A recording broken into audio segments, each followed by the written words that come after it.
Now, a little bit of housekeeping. I'm sure everyone here is pretty familiar with Zoom. We've all been using it for several months now, unfortunately, in some cases. There are a lot of options for you to communicate, but let me just run very quickly through them. Down at the bottom of your screen, you will see an option to see participants. That will send you the full list of those who are tuned in, both participating as panelists and also just watching along online. In terms of how you want to view that, there are options on the top right hand of your screen where you can go to speaker view, or you can have a grid view where you can see all the happy smiling faces this morning. There's also an option for the chat function down here at the bottom. That's where you can discuss with other panelists or just small discussions.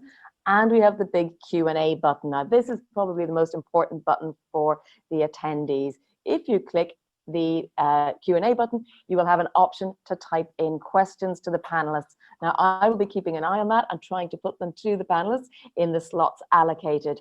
There's no open questions yet, but it is open for you, so feel free to use that.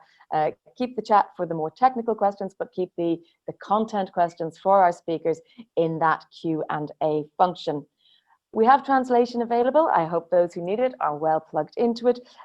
With that, I'm going to hand over to our welcome speeches. Now, we have a series of welcome speeches to greet you and give you the outline of today's discussions and today's conferences. But let me start with Konstantinos Michalidis, who is the Head of Directorate of Innovation and Entrepreneurship Support from the region of Central Macedonia. Konstantinos, let me hand over to you. Thank you very much, Ms. Baker. Ladies and gentlemen, dear partners of the EUROPE-OSS project, dear members, can you hear me? Yes. Dear members of the local support groups of all the partners, on behalf of the Governor of the Region of Central Macedonia and President of the European Committee of the Regions, Mr. Apostolos Tzitzikostas, we send you our greetings from Thessaloniki and our region. We want to give our congratulations to all the partners and especially to the lead partner for the work that has been done in the project, a project which, like all other INTERREG Europe projects, gave to all of us the opportunity to see and analyze good practices, to exchange ideas, to interact with other regions, to meet interesting people. But most of all, it gave to us the opportunity to meet and discuss with our local stakeholders and to formulate policies and actions from the bottom up. I would especially like to thank Anatoliki and all the stakeholders that participated in the EUROPE-OSS meetings, the study visits, and those that have sent ideas and suggestions and proposals and contributed greatly to the discussion about the action plan we developed for enhancing the competitiveness of SMEs in our region. A target which is at the heart of our policies. But in order to improve the competitiveness of SMEs, first ourselves, the public authorities, we have to do everything we can so that entrepreneurs will have the absolute minimum administrative burdens. We have to act as accelerators and not as obstacles to their activities.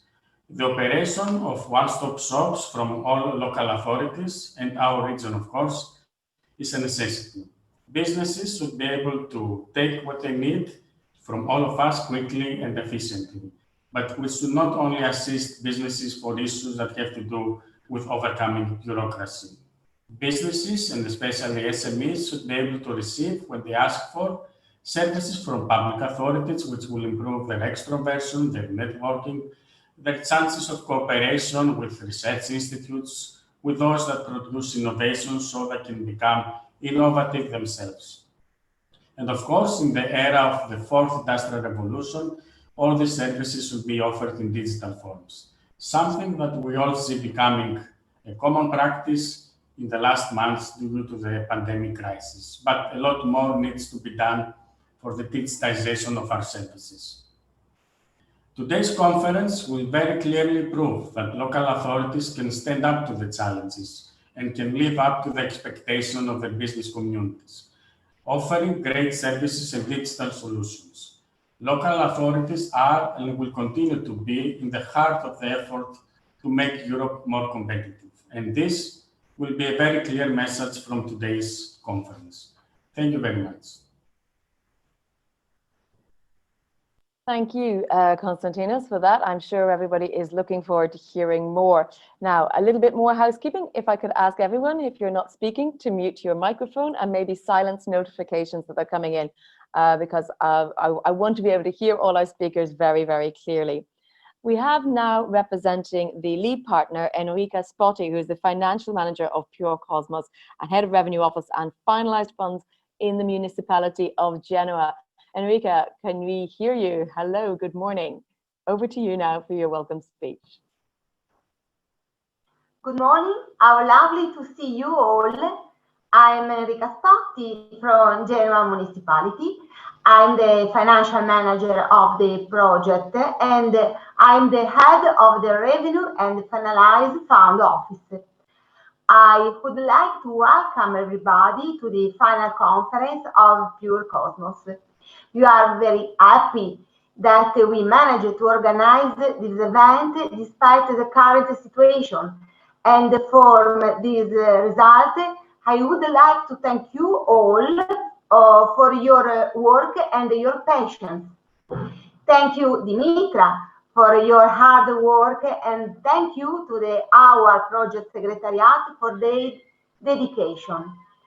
A special thank to Mrs. Ilaria Ramaglioni from JS and for Mr. Lucas Member from Policy Learning Platform for being here with us. Also, I would like to thank Mrs. Sara Piana from our managing authority, Liguria Region. As you notice, the agenda is full of interesting contribution and inspiration. I'm sure that the event, despite being held online, will be the right conclusion of these 5 years of fruitful collaboration between the partners. I wish you all a good day of work. So now I leave the floor to Dimitra. Thank you. Thank you. Please, Jen, proceed. You're going to Well, everything. Dimitra, you've done so much hard work. Of course, I think it's nice that we all acknowledge you right at the beginning of today's event. Thank you so much. Well. I appreciate it. We're going to turn over now to Iakovos Sarigiannis, General Director of ANATOLIKI. We can see you. Can you hear us? Yes. Great. Thank you, Mrs. Becker. Dear partners, dear guests, the Development Agency of Local Authorities ANATOLIKI SA was established 25 years ago with the aim of supporting sustainable development in the wider area of the city of Thessaloniki and the region of Central Macedonia in general. ANATOLIKI is located in the municipality of Thermi on the east side of the city. Its support covers issues related to waste management, soil and water management, environmental education, social cohesion, energy management, application of new technologies, and support for entrepreneurship, project-related topics in the context of which this conference is organized. Since 2016, when the implementation of the project started, our world has changed. These changes have influenced continue to affect our daily lives and the way we work in our European family. At first, Greece and some other European countries, mainly in South, were in an economic crisis. Brexit was the next incident. And recently, we are experiencing the effects of COVID-19 pandemic. Today, we're here in the framework of the Pure Cosmos project, which aim to formulate proposals for more effective support for small and medium enterprises by the public administration, and in particular, to influence the regional action plans. A difficult task, given that at the time of the project implementation, regional planning was already in place. Nevertheless, through the project, through the exchange of good practices, proposals emerged that can be utilized by the regional mechanisms to strengthen entrepreneurship and innovation, especially for SMEs, which are the vast majority of private business initiatives. Business support offices, one-stop shop, digitalization procedures, reduction of bureaucracy were some of the proposals during the project. Today, we'll have the opportunity to discuss about the action plans in 8 regions from 7 European countries participating in the project through our online conferences. The organization of this conference was also affected by all these changes. The initial planning was to be organized in the United Kingdom. Due to Brexit, it was decided to be organized in Thessaloniki, and now due to COVID, it is organized online. So unfortunately, we did not have the opportunity to host you in our city, but at least an online conference is more environmentally friendly. The pandemic, as it seems, accelerates the digitalization of our daily life. Finally, I would like to thank the Municipality of Genova and its collaborators, all project partners, the Region of Central Macedonia, and all the stakeholders for our cooperation, and to welcome you in our cloud hall and wish a successful work for our online conference. Thank you. Thank you very much. Very well noted, the issues around COVID-19 and the effects that's having a knock-on in the wider world, as well as with regard to all of the regional action plans that we will hear about today. Now, our welcome speakers have all been so brief and timely that we're actually already well ahead of schedule. So let me take the moment just to explain the format for the rest of today. We will have our 2 groups of 4 projects each presenting for about 10 minutes, and then there was the opportunity for follow-up questions. Again, please do use that open Q&A function. I know there's many stakeholders online watching us and following online by the various platforms, and that you can ask those questions. I know you're knowledgeable about it. Everybody involved here knows about the project and knows what sort of questions they really want to hear answered. So I do want to hear from you. We will group it into mostly northern regions to start with, and then the second 4, after we've had our lunch break, the mostly southern regions. With that, I'm going to ask our first country expert, working group for Stronger SMEs and Digital County HP app, Tunda Szabo, who is the Spatial Development Manager at Hajdú Bihar County in Hungary, to be our first speaker. We will see what Tunda's presentation is, we will hear from her, and then of course we will have this opportunity for Q&A. So please do use that, and use the chat if you have any questions about the functioning of how the conference is going to work. Tunda, do we have you? Excuse me, before that, could we please give the floor to Ms. Ramaglioni for welcome speak? Okay, sorry. Let's go. Yes, of course, Ms. Ramaglioni, I missed you out there from the Interreg Joint Secretariat. How could we forget you, the most important person here? Let me hand over to you then. Hello everyone. Can you hear me? Yes, there you are. We couldn't see you for a while, but now we can hear you. Great. Now, thank you. Thanks a lot, Jennifer and Dimitra.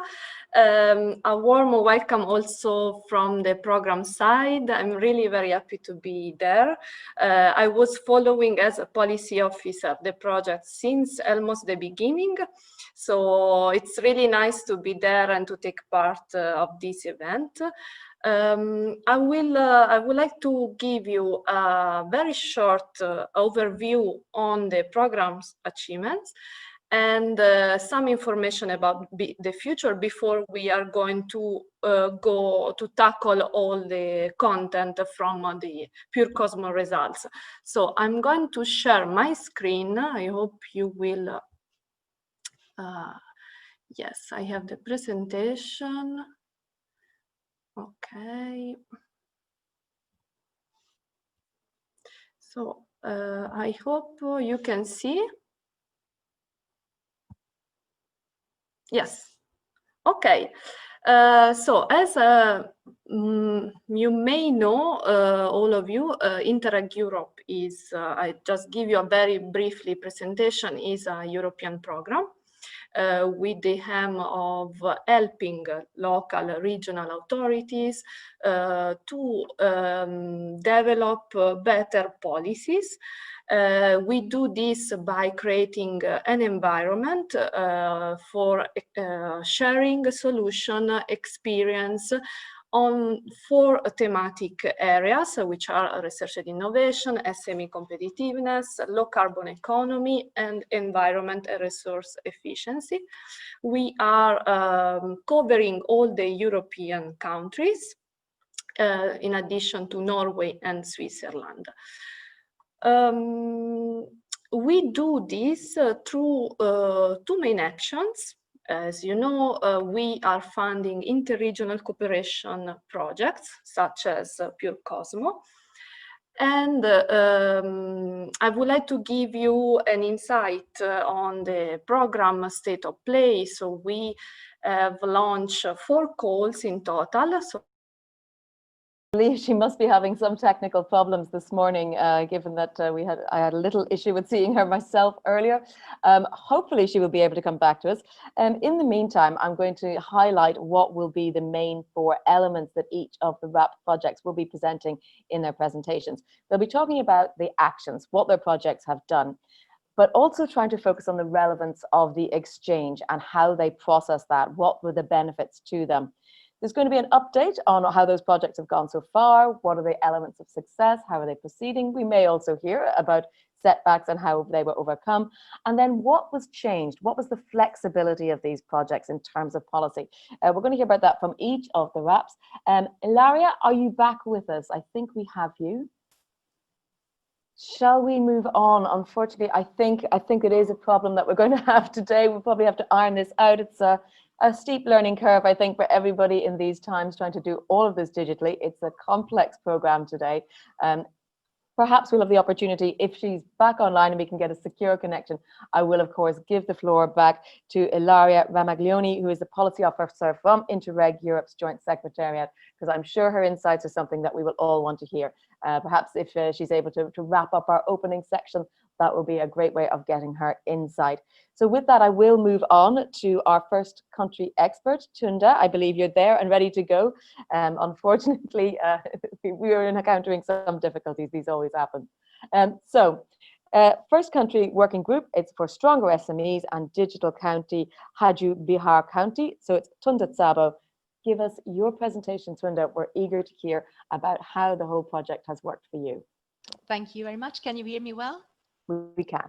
That's great, thank you. So my presentation is about to provide you a brief introduction of our new country expert working group, created for a stronger SME base in the country, and a planned application that is that will be implemented in the next year. So just to provide a very brief overview about who we are and where we are. We are located in Hungary at the eastern border, very close to Romania. We have more than 80 municipalities, and our capital, the city of Debrecen, holds almost 40% of our county population. We have a very specific dual economic structure because we have the capital leading us as a central city, providing high quality services, multinational companies and innovation and strong SMEs. And we have our rural areas with a strong agricultural potential, but much weaker SMEs than in the capital.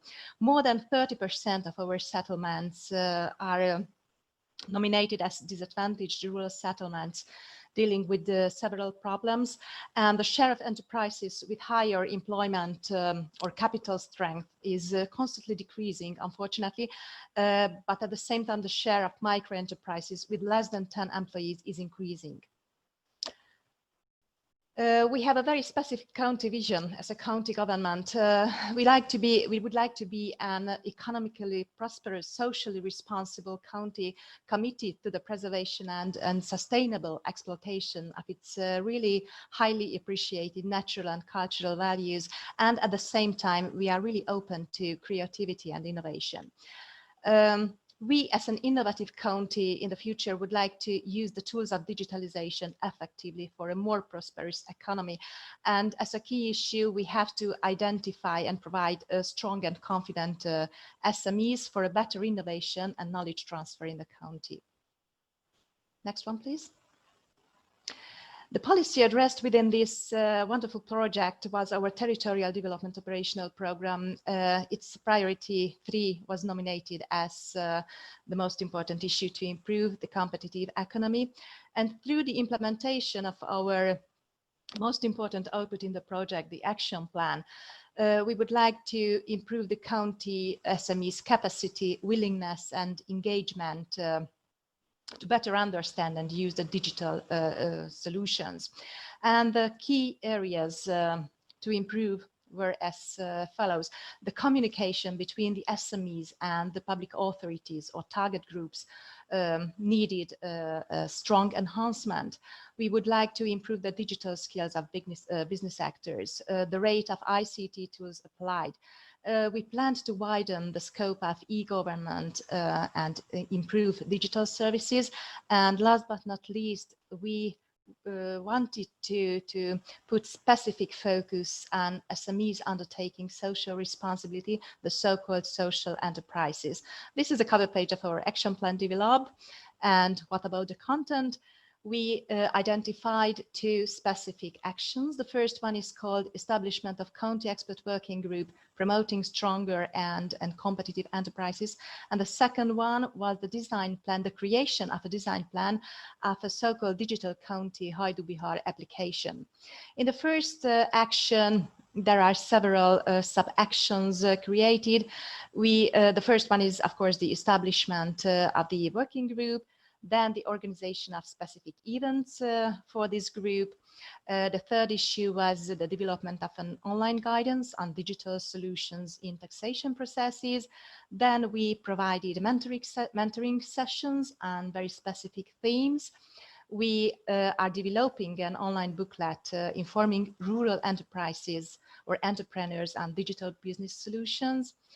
And in this sub-action, we planned to provide all the information gained within the Pure Cosmos project. So we wanted to share all the practices identified within the project.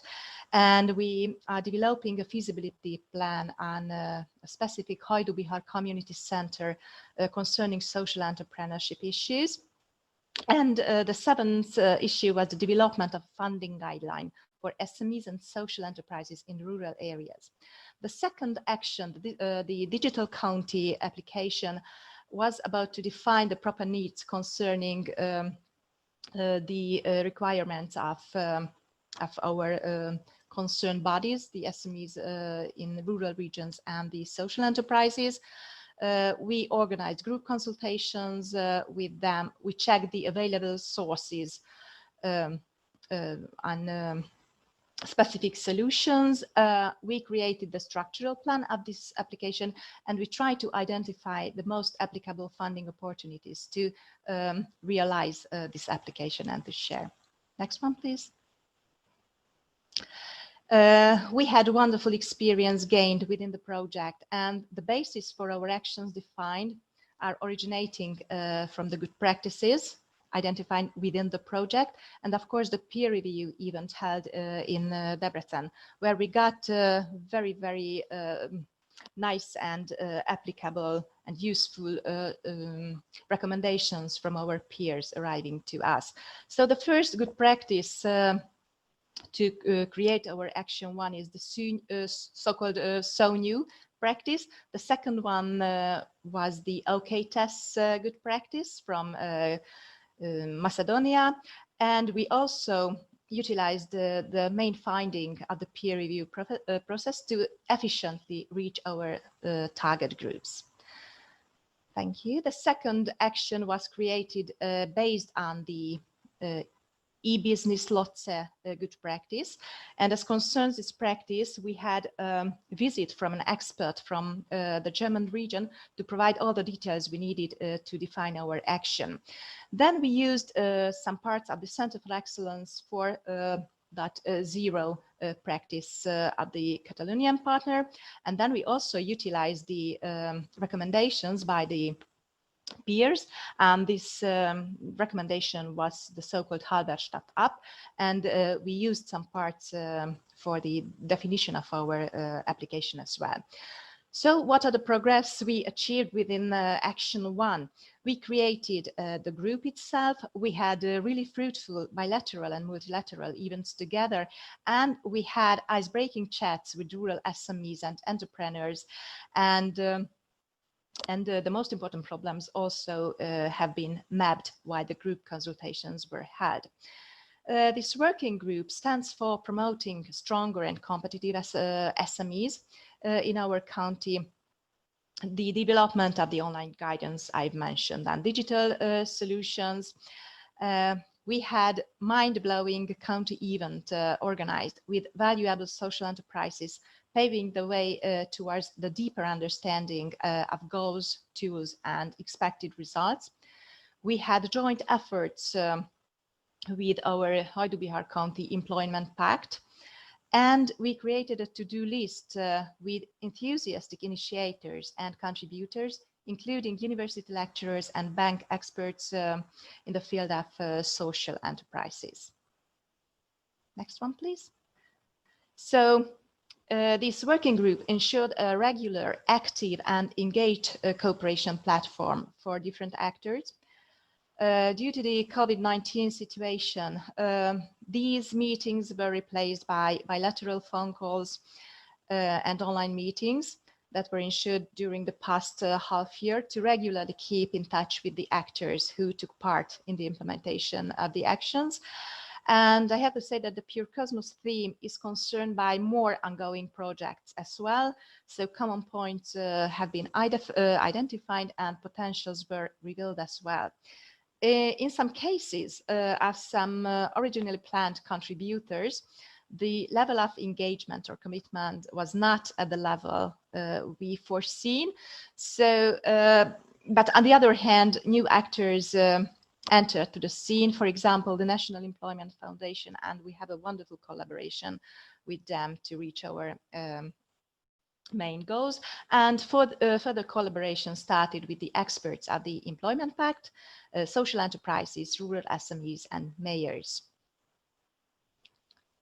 So we can say that this collaboration shows much beyond the project lifetime.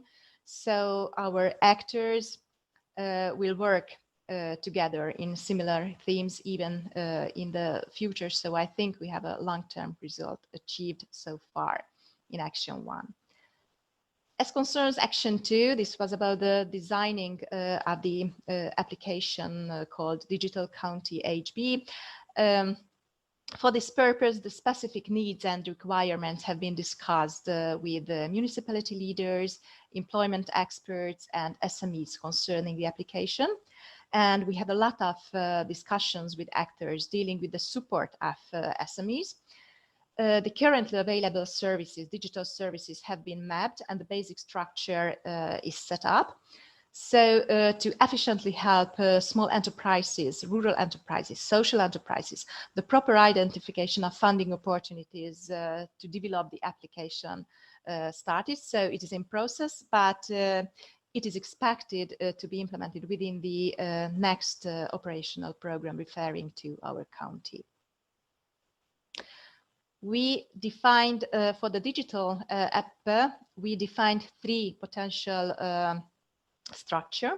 Option 1 deals with the allocation of specific themes, and the enterprise can select its size. So if they are micro enterprise, small one, medium one, or they are individual entrepreneurs, the type can be also identified, so it can be selected. Then the sector it works in, different sectors are defined, as well as the location, so where the SME is located.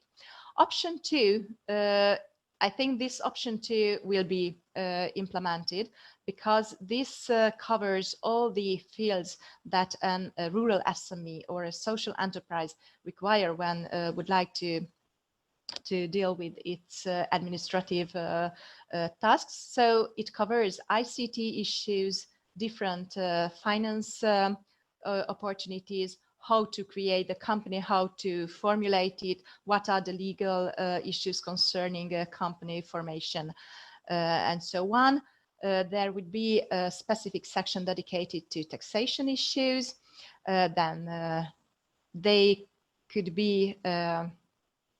reach also the chambers, the administrative bodies dealing with administrative issues. There will be a section concerning data provision and collection as well. There will be a specific section for labor force data, and of course they can see all the contacts for example, producer-consumer relations, market opportunities, online sales, and other issues.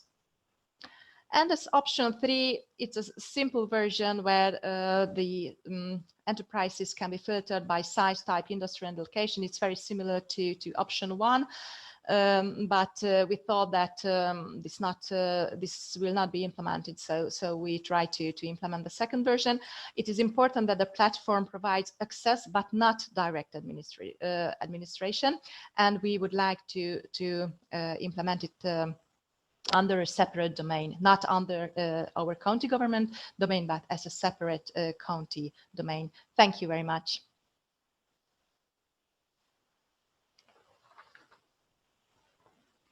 Thank you, Tunda. That was very insightful, and thank you for preparing all those slides as well. Let me ask you, first of all, what were the difficulties initially that you faced in drafting your RAP? Well, the most important difficulty was that compared to the starting phase of the project preparation, when we defined the most important goals, numerous new digital solutions and initiations were implemented by the government, the central government. So there was much less burden on economic actors than beforehand. So we had to focus on those groups who still needed significant support. So these were the SMEs in rural regions, as I mentioned, and the SMEs dealing with social undertakings, the social enterprises. And these groups still needed very strong support, even in contacting the respective administrative actors. And they needed support on how to issues. So first we had to learn what they need exactly. Then we had to meet all the relevant actors, including the chambers, taxation bodies, administrative agents, and our internal staff who dealt with similar SME-related issues. For example, the staff dedicated to the employment pact. And basically we had to meet them several times. And finally, fortunately, a well-based, applicable, and a useful action plan was created, including all the relevant stakeholders and staff. So at this point, we think that a real effect on the county policy is expected by the end of the project, and we are able to provide improved service delivery to SMEs benefiting from the instrument we targeted and we defined in the application form. And was there any particular element of the interregional learning that you pick out as most important or most influential? I think the register of the good practices is something that we will be able to use even after the project lifetime, because it provides not only current practices, but some aspects of new initiatives that could be very important for our future plans and our future new territorial development plan. Well, finally then, speaking of the future, what's the outlook for your RAP? What's the prospect? Well, the working group will be maintained, it's sure. Maybe not in this current format, but the group, the team will be kept together even after the project. The application will be implemented expectedly next year if we get the necessary foundation. And the most important issue that the results of the Pure Cosmos will not concern only this programming period, but the next one as well, because our team, including me, is just working on the development of the next programming period, territorial spatial development plan. And we are so lucky that we can include most of the results in this new plan. So maybe we expect to have new calls dedicated to this group we identified within the Pure Cosmos. Okay, thank you very much, Tunda. Thank you very much. That was great. Let me say again, if any of the other participants have questions for Tunda, put them in the Q&A. We'll have time for a wrap up if there's any questions that you didn't think of during the presentation. We'll have a wrap up just before our lunch break. Let's move on now, thank you, to our second presentation of today, which is Simple, Transparent and Automated Service to SMEs. And that is being presented by Luisa Schumann, who is the Project Manager of Pure Cosmos at the Investitionsbank in the region of Saxony-Anhalt in Germany. Luisa, I'm going to hand over to you for your presentation. Sounds good, thank you. I will just quickly find the presentation and open it. Or well, I found it already, but let's make sure that I can share it as well.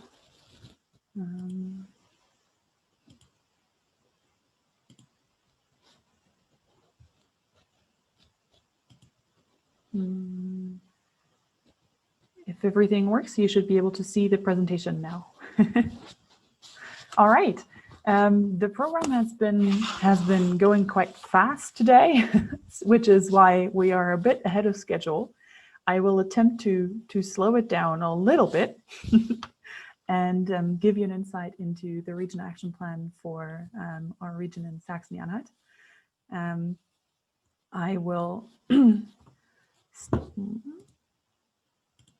I will start by giving you just a quick overview over what the contents of our region action plan are. You can see that the region action plan itself is made up of 3 actions. Action 1 is improving access to selected funding, selected funding programs. I will mention those 3 policy directives later on. Action 2 is the development of a concept for an online application system. I will go into a little bit more detail about that as well. And action 3, enhancing the functionality and content of the IB website. The IB refers to Investitionsbank, which is us as the partner, just so you don't get confused with the abbreviation. I will not go into action 3 just as much, but just to mention it here. Our region action plan was centered around one standardized phrase, which we got after the peer reviews.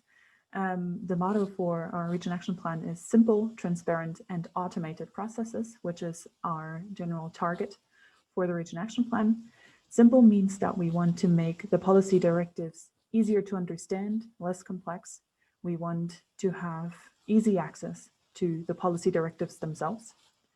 We want to make administrative funding processes clearer and more transparent. We want the customers to not wonder about what's going on. We want them to understand exactly what is happening with their application and where they are at. And we want to have automated processes, which means we want to make the funding process as a whole faster through standardizing, simplifying, and automating it with the tools of digitalization.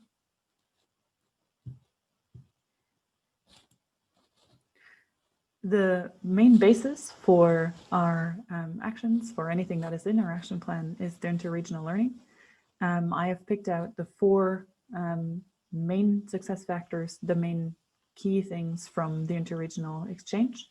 As you can see, I have chosen 2 good practices specifically, which were the main basis of, or which were the main inspiration for some of our actions, which are the good practices from Birmingham and from Barcelona. The good practice 39 is the use of a client-facing system. That was especially inspirational when designing our concept for the online application, obviously. In general, it was a very insightful study visit that we very much were excited to attend. The good practice 25, OSS Catalonia, which is a one-stop shop in Barcelona. I'm sure we will hear more about it later from our Spanish partners. Is a very important source of inspiration for some of the actions in our app. It inspired many different aspects and many different actions. And it was also one of the good practices that we chose to pick up beyond the project. It is something that we would very much love to keep working on in our region. And then we had 2 peer reviews that really gave us many important insights because we got to talk to experts from all over Europe and talk through some of our challenges, especially the one in Magdeburg, which we hosted, and the peer review in Birmingham. The peer review in Birmingham was also the main source of inspiration for a format that we used in Action 1, which is called customer journeys. It is a method used to put the to put customer orientation first and to really just figure out what our consumers need and how we can work together with them to achieve that. With that, I will present you the actions a little bit closer. So action 1, improving access to selected funding programs. As I have already mentioned, we did 2 customer journey workshops. We did 1 customer journey workshop for the consulting aid program and 1 for the training program for enterprises. The reason why we didn't do a 3rd is simply time and budget. Those 2, however, gave us many, many valuable insights. They were intended to show the funding process from start to finish and to work with a customer as well with selected experts to identify all the breakpoints in that process, to identify all the points that could be improved, and to then take that and apply that to the policy directives themselves. As you can see here, we have managed to successfully change and publish the policy directives that were part of the PureCosmos project together with the policy owners. Obviously not all the changes that were in those policy directives are purely just based on PureCosmos, but PureCosmos has really played a very important part in pushing these changes and in inspiring some of the policy improvements. The only thing that is still outstanding from action 1 is the automatic application status information. This is still in the works. Corona has unfortunately thrown a bit of a pause in that process.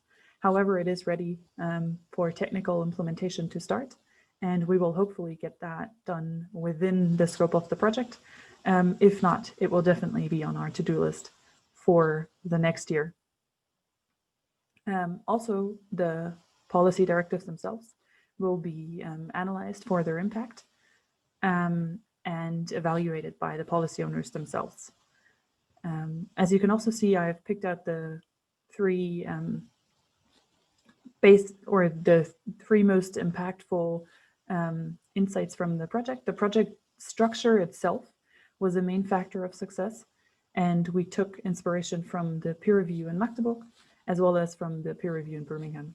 As I said, especially the method of the customer journey workshop was something that was totally new to us and that we are very fond of. On to action 2. Action 2 is the development of a concept for an online application system. Within action 2, we designed a prototype for an online application system and tested it and worked very closely together with our managing authority for ERDF and DSF to see what key issues we needed to clarify in order to potentially work together in the future on online application systems. As a neat outlook, it was very nice to see how when Corona hit and everything got a little bit crazy, how especially this prototype and all the work we had done in preparing for the online application was an essential basis for the urgent setup of an online application to disperse the emergency aid for Corona. This obviously wasn't something that we expected from the project or that is tied just to the project.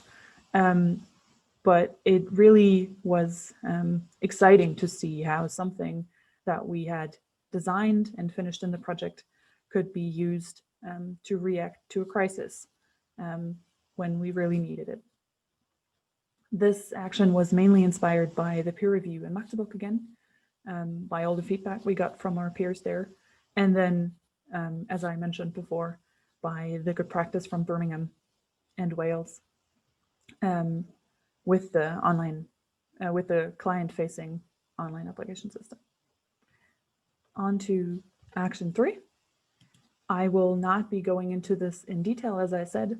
We relaunched our website in order to provide an improved access to information and we laid all the groundwork for a guided search tool. You may or may not hear more about a guided search tool from our Spanish partners later, so look forward to that. But what was really interesting for us was that good practice as a whole, and we took that and tried to have it benefit our region. The action 3 was also influenced by the peer review again, as pretty much all of our actions. All right. If you have any questions on the other 2 actions or this one, feel free to ask at any time. Now, the last slide that I have is about the policy change that was affected within our region. First of all, as I mentioned before, we had the 3 policy directives that were directly changed in cooperation with our stakeholders, policy owners, managing authority, and wider interest group. I will not go into the specific changes. You can see them here if you are interested. You can also read up on them in our region action plan, or simply check out the policy directives themselves if you are interested, or feel free to reach out to me. However, all of those policy directives were successfully changed by our policy owners. We had some supportive actions, like I said, the prototype of an online application and the relaunched website, both make it easier to find the policy directives, to apply for them, to clear up any questions in the funding process. So they support the improved policies. And then beyond the region action plan, there are 2 things that I would like to point out. One, the good practice from Barcelona. I've already mentioned that we had enough interest in it to actually invite our Spanish partners over to share it with us in more detail. And we received a lot of positive feedback on it, in particular from the regional chambers of industry and commerce, who I saw here in the participant list earlier, actually. So welcome. And we shared that, and we're hoping to carry this good practice into our region even more. Some of our regional processes already mirror it, and interestingly enough, those are mostly the processes which also include either staff or former staff of our project team or stakeholders. And that is what we're hoping to carry forward a little bit. That was it from me for the presentation. If you have any questions, we can answer some of the questions now, and if you want to, you can also always shoot me an email. And yeah, I can answer that way. Thank you very much, Louisa. Thank you for that great presentation. And you have, as project designers, we were delighted that you think the structure was helpful. So that's great. We have a question here before we go to my questions. Tim asked, they were very resource thirsty. The peer reviews, the peer reviews were useful, but they were very resource thirsty. So were they justified? Yes, certainly. I would say the peer review is probably what we used as the basis for everything else. So it was the essential basis to move forward. It helped us identify exactly what challenges we had. It helped us get an outside perspective, because as much as we talk to our policy owners on a daily basis, as much as we talk to our managing authority on an almost daily basis, as much as we talk to a lot of our stakeholders, we are kind of within our region and within our minds. And having all these experts there who just brought fresh ideas and who had an entirely different perspective on things, really opened us up to just simply trying approaches and to reevaluating some of the things who were or that were preset before. Well, I'm sure you're going to say yes, but has the project improved the cooperations between members of the stakeholder group, policy owners, and the managing authority? I mean, and in what way? Yes, it has. It certainly has. The project itself, like I said, isn't unique in that we work with the policy owners or the stakeholders. But what is unique about the project is the context, which brings a group of people with the same interests, which is to benefit the SMEs, together with a new idea, and it helps connect the threads that were previously there and maybe interwoven in different patterns, but it kind of helps bring everyone together in one room. So even though we talk to one policy owner and to another policy owner and to the managing authority, having all those people in one room at the same time talking about the same issues really made a big difference in just letting us identify as we have the common goal, and also help us really just kind of brainstorm more effectively. And what key findings do you think will have the potential to be used beyond the Pure Cosmos project? As I have already mentioned, the one-stop shop from Barcelona will be one thing that is incredibly exciting for us, and that has very much potential to be used and to really just benefit our region immensely. And other than that, I think cooperation is the key word. We have a very tight network with our policy owners, and this just once again shows us how important that is, and how it is worth putting the effort and time into, especially in these crazy times where it is so much, or where there are so many challenges to overcome, as we have seen with all the technical difficulties, to cooperate effectively and consistently. And would you say there's anything in particular about the Saxony-Anhalt region that made it unique, that was one of the factors of success? That is a good question. I think Saxony-Anhalt as a whole has a lot of potential and a lot of people who are very willing to put in the effort and time, especially in our group of stakeholders. We have a lot of people who really want to improve our region and power forward. And I think in Pure Cosmos that became very apparent, how many people we have who just really want to see us succeed. And I think that is one of the key factors in our region. Even though it may sound cheesy, I do really truly think it is a success factor for us.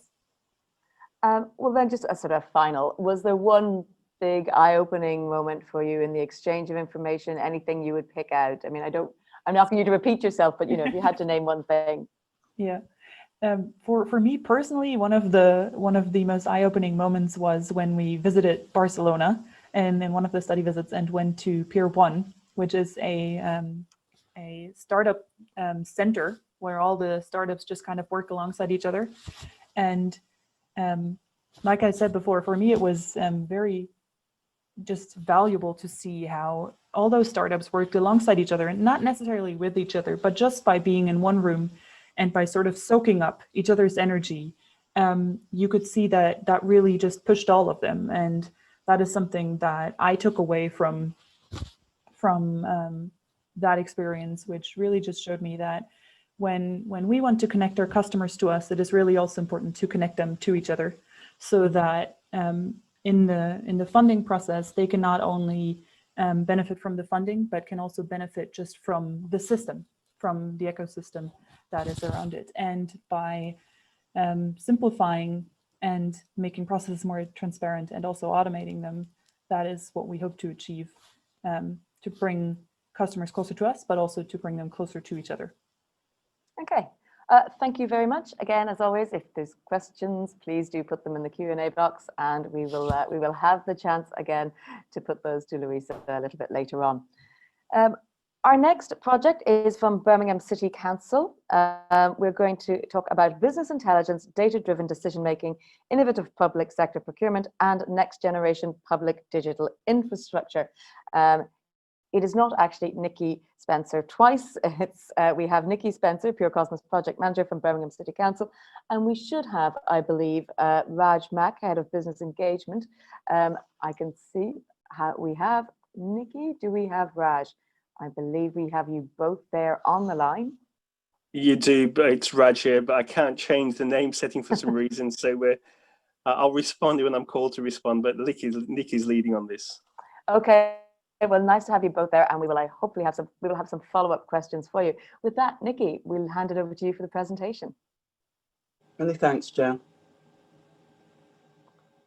Okay.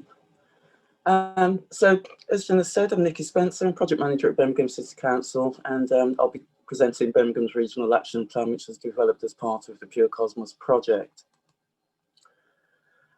Birmingham's RAP specifies 4 actions and was produced by Birmingham City Council and the Greater Birmingham and Solihull Local Enterprise Partnership, exploiting lessons learned from cooperation to improve the policy instruments, which was ESIC Priority 2, simulating business and enterprise.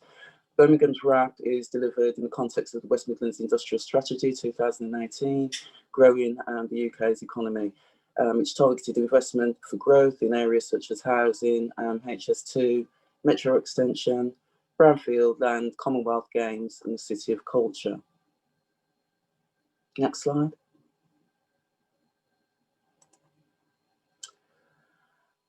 Action 1 was developed in collaboration with the Department for Business, Energy and Industrial Strategy, whose role was to agree the direction of support and provide expertise and knowledge exchange going forward. This was in response to peer review feedback where SMEs had highlighted the general difficulty really in delivering work for local authorities due to the administrative burdens when applying for contracts. So Action 1 was really aimed to support a more integrated approach to facilitate enhanced support for businesses. Specifically, we're aiming to set up a new system to enable electronic licensing to be delivered directly to businesses, which reduce the administrative burden by incorporating required procedures, improving efficiency, and this was done by providing all support and local authority regulation services in one centralised system. This also reduced the costs of service delivery for SMEs. This action plan has been underpinned by the licensing business plan. This action also linked to and is further supported by further actions developed by Birmingham. Action 2, which was around business intelligence and data-driven decision making, put my teeth in, and Action 3, new approaches to innovative public sector procurement. As a result, a new approach and use of digital tools has been defined to engage SMEs in support of the Commonwealth Games. This action was influenced by the exchange of good practice, a one-stop shop showcased by the government of Catalonia. It's been a reference point for entrepreneurs, corporations and intermediaries in dealing with the public administration. Next slide, please. Action 2 was around that business intelligence and data-driven decision making. The aim really was to increase data access and visibility by building and supporting a regional network to drive improvements in information sharing and data analysis. We worked with the West Midlands Office of Data Analytics, and an initial strategic assessment was undertaken to identify common goals, looking at agreed data sets, which will enable intelligent insights for regional priorities. Part of that work involved a feasibility study, really a market testing, looking at web-based platforms to test the approach and develop a consistent approach to business data. Next slide. The main regional policy drivers of the Office of Data Analytics sits within the context of the overall objective to deliver inclusive growth and improve outcomes for residents.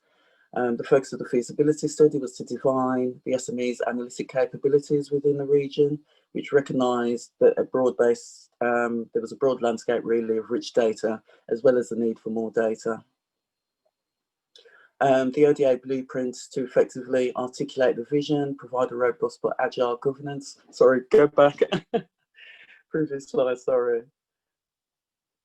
Just going over the 4 points there. So the blueprint was to effectively articulate the vision and provide a robust but agile governance model while supporting delivery at pace. The use case elements provided a broad set of problems which the ODA could address, and the project delivery framework really set out the key activities covering 5 components of the ODA, which looked at demand management, use case delivery and resourcing, stakeholder management and funding, information governance, data management and technology. Next slide, please. So common concerns and challenges that were encountered during this particular action. So there were many common challenges to the region, as many agencies stated that both accessing quality data and getting quality data from other agencies and having the resources really to carry out the desired advanced analytic work was a real challenge. So those really broke down into four main categories really. So it was around the data and access and fitness for purpose of that data. The people really having the skills and the resources and the culture to undertake data analytics and intelligence. Data processing, so the sharing of that data and the collaboration processes that were in place, and the technology, looking at the tools and the common platforms really that would support that process. Next slide.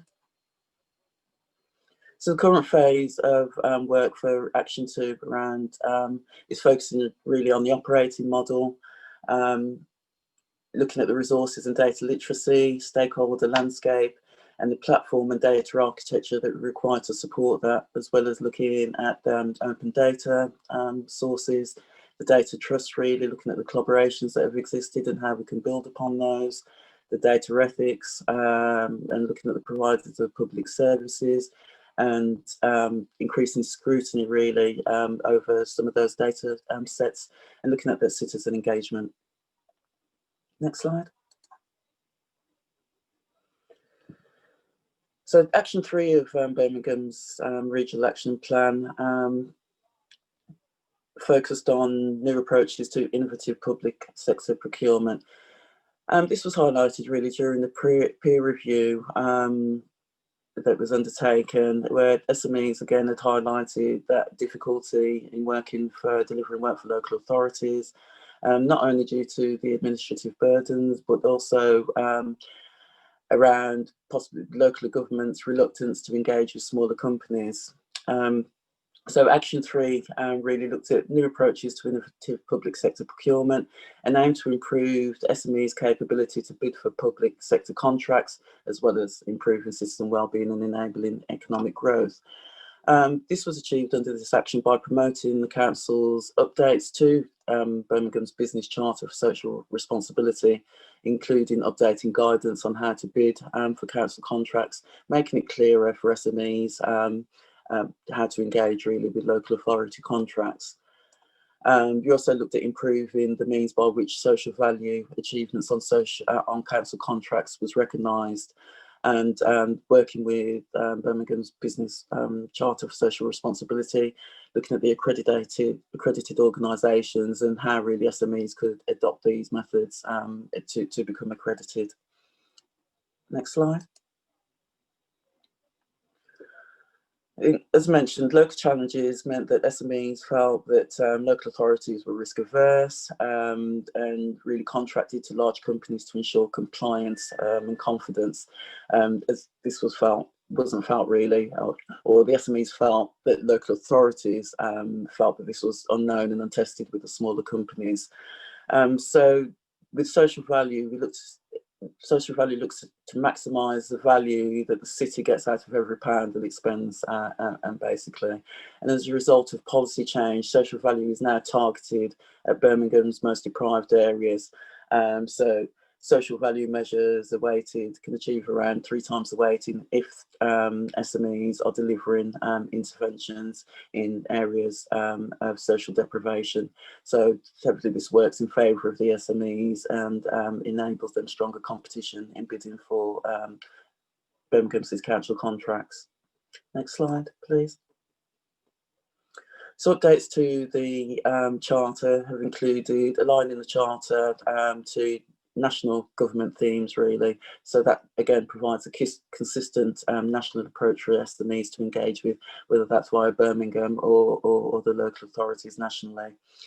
As I said, we've increased the weightings for interventions, focusing on areas of deprivation, and those weightings have also been added to the quantitative assessment as well, hopefully with a view to stimulating more interventions per tender within deprivation, areas of deprivation. And we've also implemented a way to measure the benefit and the impacts by including a financial proxy against those social value weightings as well. Next slide.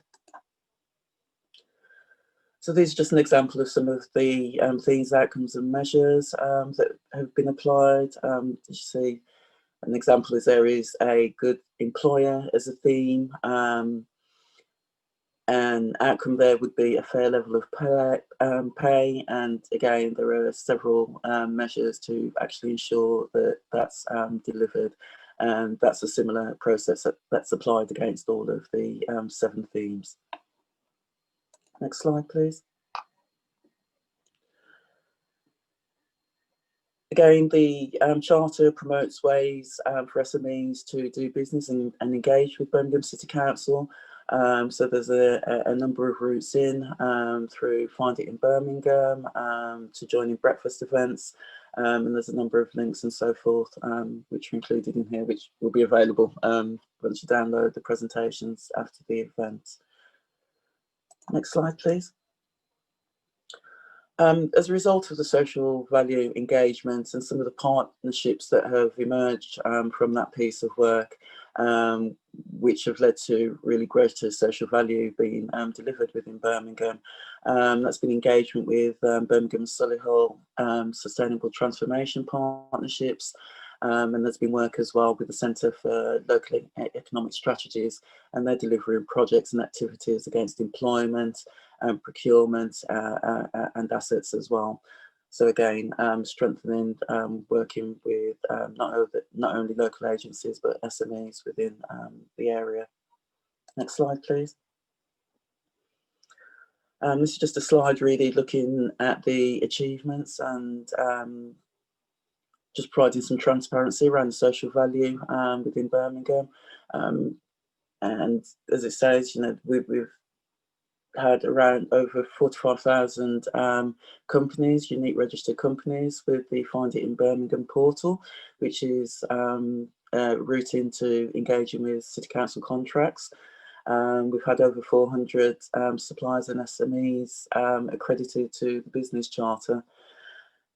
We promote activities through our planned procurement activity report, which is done through cabinet meetings. So again, making routes into engaging with the council more transparent and easier for SMEs to engage. Next slide, please. So finally, Action 4 aimed to enable regional businesses to benefit from the 5G technologies and implementation of that. This would enable them really to gain competitive advantage, improve productivity, and ultimately drive growth and jobs within the region. We had a set of defined actions focused on developing the digital skills capabilities of SMEs and the digital infrastructure.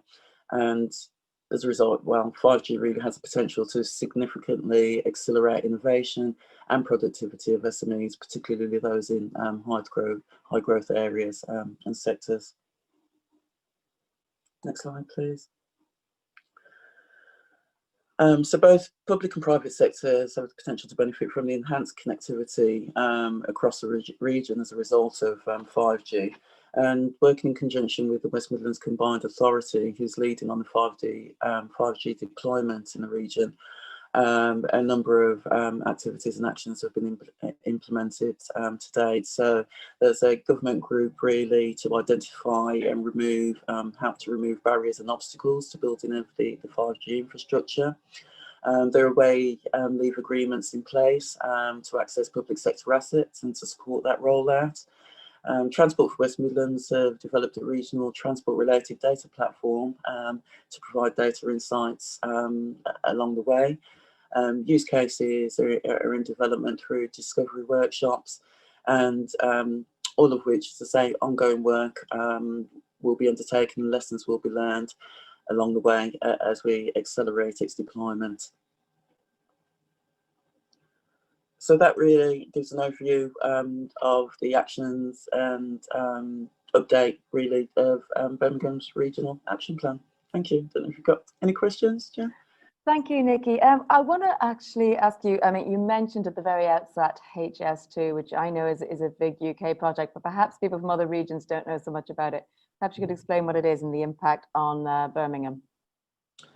So HS2 is high-speed 2 rail, and there's been a major infrastructure project that's happening in the region, obviously to connect up the first phase of HS2 that has been happening nationally. So on the back of that, there's been a number of, we have the HS2 Centre for Excellence, I don't know if that's a correct name for it, basically in the region, which is supporting local SMEs as well as local individuals to engage in training and employment opportunities that are delivered as part of the HS2 deployment within the region. Raj, I don't know if you want to add anything further to... Yeah, just to build on what Nick is saying, yes, we have the HS2 Academy basically, and that's basically, it's rather than called HS2, it's called a High Speed Academy. And basically what that's doing is bringing together people from all over the country to provide a training centre, so we can look at the types of training, types of skills and type of technologies that will emerge that will be beneficial to HS2 moving forward.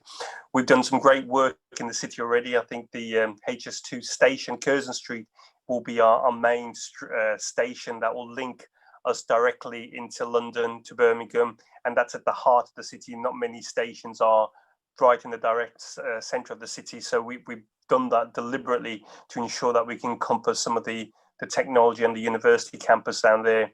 So what we're trying to do in that area is obviously use that as an opportunity to completely regenerate that part of Birmingham through East Birmingham programme, which is aligned to regenerating the whole areas.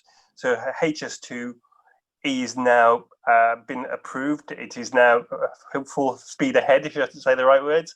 And we've got the planning permissions in, and the station is now being started to work on. Okay, let me, on a slightly different topic, I want to ask you about, particularly with regard to data-driven decision-making, what has been the impact of the COVID-19 pandemic? I mean, I'm thinking in terms of using data to share information, because that's become quite a controversial issue around so-called track and trace and this sort of thing. Has this kind of data sharing, has there been any problems for you with regard to that? Nikki, do you want me to pick that up? I mean, just very quickly, you're absolutely right. We have done a lot of work around getting data, understanding data, mapping that data, and trying to understand what the implications and the issues are going to be for us moving forward as a city. The biggest problem that we had was the data itself, the cleansing of the data. We were getting data from government sources, which needed a lot of work to be cleansed. We were getting information, pulling information out from our own systems, and we had multiple sources of information for the same person sometimes. So there was a lot of work having to be done to cleanse that data. And we've had partnerships and strategic agreements with some of our other partners, like the NHS, for example.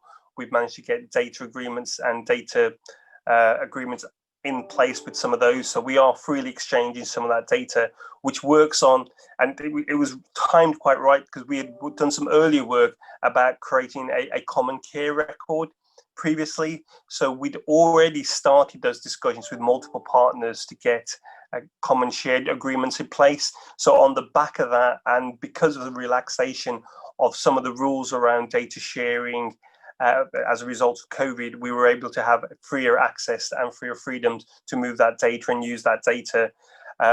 One of the things that we have done as a city is done some really clever predictive modeling.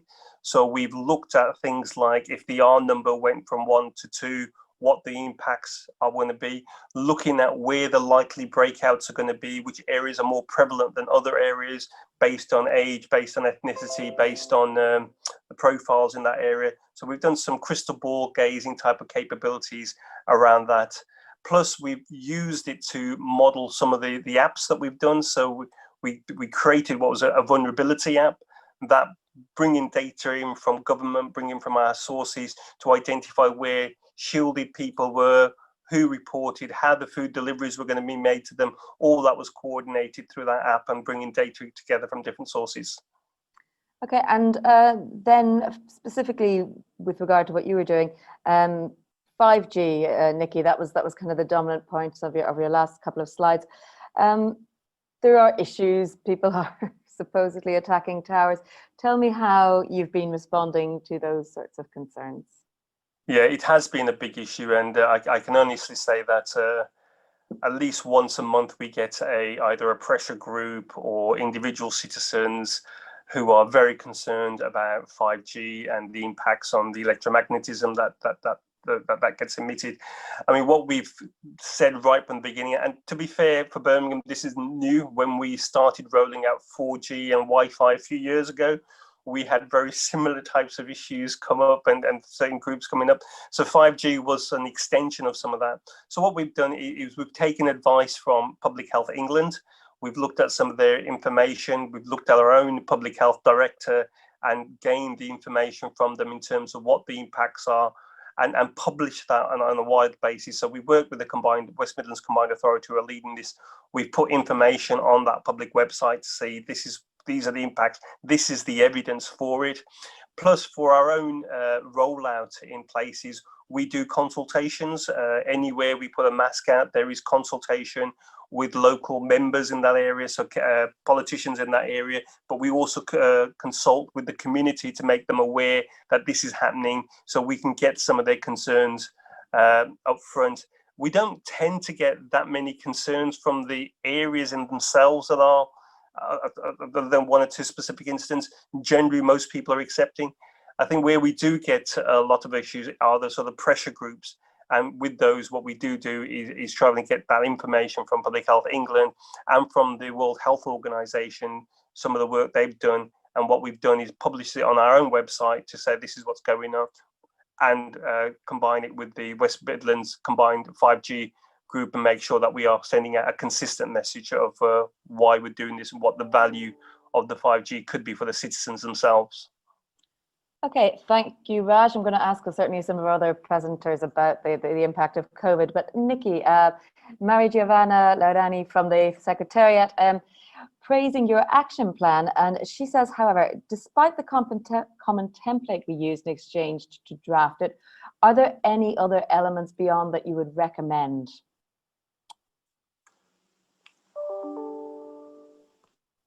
I think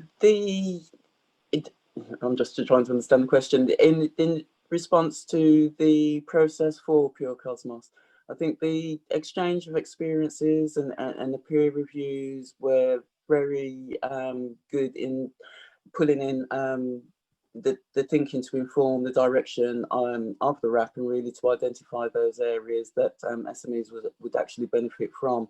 So I think as a region, Birmingham really benefited from those exchanges of experience, from those peers reviews, and from those the exchange of experiences and knowledge via the experts. And I think that helped really inform the direction where we were going, and supported, I think, some of the earlier thinking that was going on. Anyway, I hope that answered the question. Yes, thank you, Nikki. We're just trying to draw together the various best practices so that by the end of today we will have some key points that we want to share. Thank you very much. Thank you to you.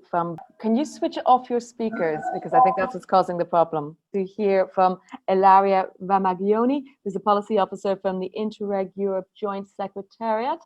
Ilaria, are you there to jump in as your technical problem's being solved? Oh.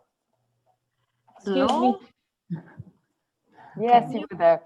That's great. Thank you. We can see and hear you. Perhaps we could go back to the presentation that we were so rudely cut off from earlier by the technology gremlins. Yes, I'm really sorry for this technical problem. I moved to another room, so I hope everything will be fine and you will be able to hear me. I will try to catch up with the presentation so to don't lose enough time. So we can go to the next slide, please. The next one, please. Yes, this one. So I was introducing you some updates regarding the first action of the program, which are the interregional cooperation projects. like Pure Cosmo. We have 258 projects covering all European countries, with also a high percentage of NUTS 2 level. So it means that we have almost all the regions covered. And of course, we also have a good percentage of managing authorities, which are our main target groups. So we can go to the next slide, which is the second action of the program. You may also know already about the policy learning platform, which has the aim to capitalize the results from the project and open up all this knowledge to a wider audience. So we have concretely an online portal, and behind this there is a team of thematic experts that are working on the 4 thematic areas of the program, and they provide a set of services to our community of peers. There is an help desk available for any user that needs to find a solution for a specific challenge, so they can contact our expert. We also organize peer reviews. There is a call that is open permanently, so you can have a look in the website in case you are facing any specific policy challenge and you need support and advice or recommendation from other peers experiencing the same challenges. There is also a good practice database where we gather all the most innovative and interesting good practices from our project, and not only, because it's open also to external users. And of course, our thematic experts are working on policy brief, publication, articles on EU policy trends, and also featuring the results from our projects. Next slide, please. So if we are now going through the main achievements at program level, I don't want to bombard you with figures or statistics, but I would like to take you through to the main outputs, indicators of the program, and give you an insight on where we are standing now. We have 140 projects that they finish phase 1, and they are now implementing their action plan as Pure Cosmo. Our project have identified so far almost 3,000 good practices during the exchange of experience process, and 1,700 are now published in the good practice database. There are also almost 12,000 people that are declaring that they increase their professional capacity thanks to their involvement in the project activities. And at program level, we have currently approved 866 action plans. As I was mentioning before, our project, and as you also heard so far from the previous speakers, our projects are working in 2 phases. So in the first phase, they exchange their knowledge, and in the second phase they prepare an action plan and they implement and monitor the action plan. Next slide, please. So in terms of results, as you can see from the slide, we are receiving more and more policy changes. Our projects are reporting more and more policy changes. So this means that they manage, thanks to the exchange of experience, the learning from the activities organized during the phase 1, they managed to improve a specific policy So for instance, they manage to finance new initiatives, to approve new projects, to launch a new call for proposal. And you can see that we have currently 126 projects reporting 400 policy changes. And when we want to see the impact at program level, the financial impact of these changes, we compare the amount allocated to those projects, the figure that you see in the middle, against the amount influenced that can be attributed to these policy changes. And as you can see, there is a budget leverage almost 4 times of the amount invested in those projects. So this is very positive, and we hope that we will continue in this direction. Next slide, please. Yes, so I was telling you, was explaining a bit where we are standing now with the program implementation. Of course, also the program was impacted by this current situation, by the pandemic crisis. And we had a strong impact, of course, because being an interregional program based on the exchange of experience, so people need to meet, to travel, we had to face a strong impact on our activities.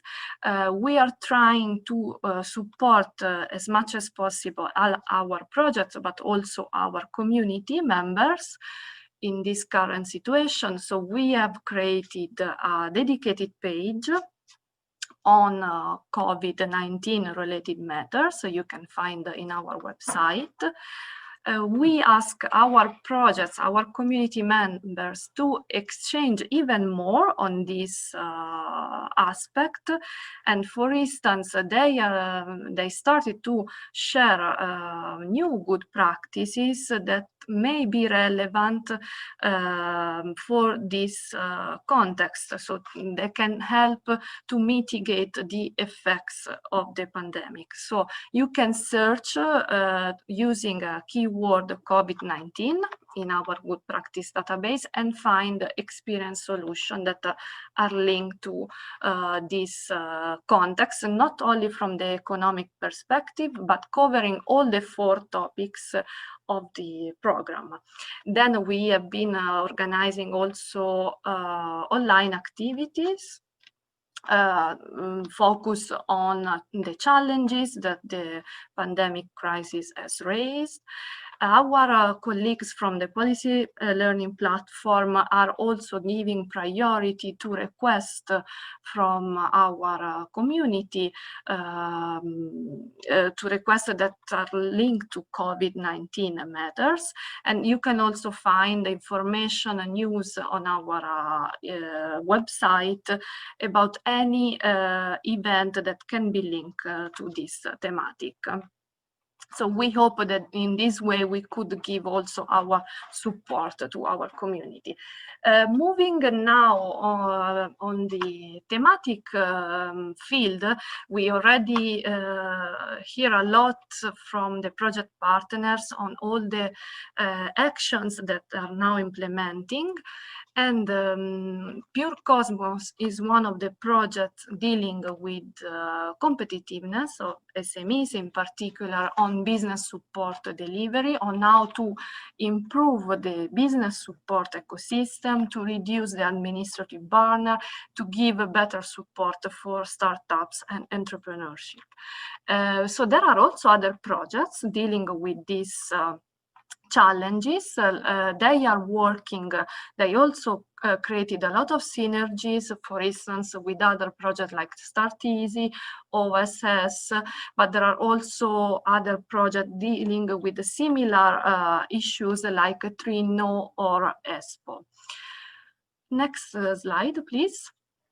So today, my wish was also to thank you, Pure Cosmo, the lead partner, all the project partners for the great job done so far, for their commitment to the project, for their contribution at program level. Indeed, they were part in some of our events.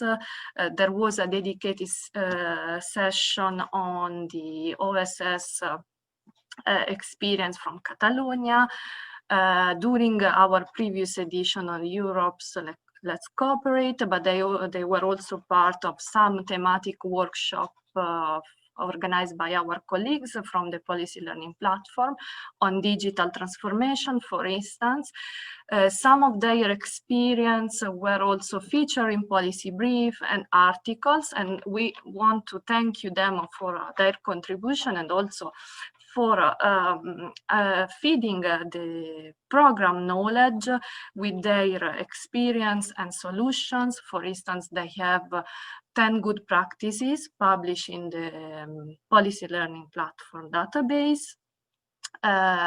Another great achievement is the pilot action that they are implementing now, where the Central Macedonia region and Saxony-Anhalt are involved in order to test the development of innovation hub that can support the digital transformation for businesses.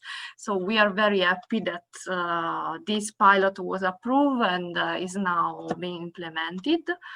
And also another great achievement that we also hear before is the policy changes that they already achieved.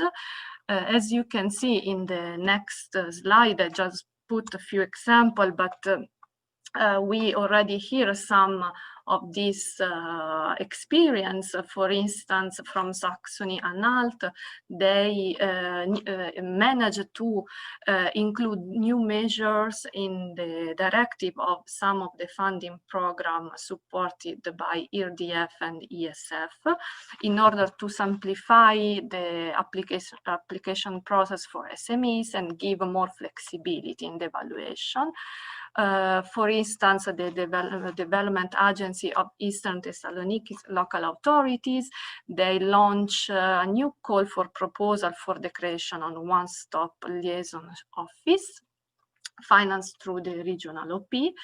And the case then of the government of Catalonia, that they include new financial advice services in their one-stop shop system in order to improve the service for enterprises and entrepreneurs.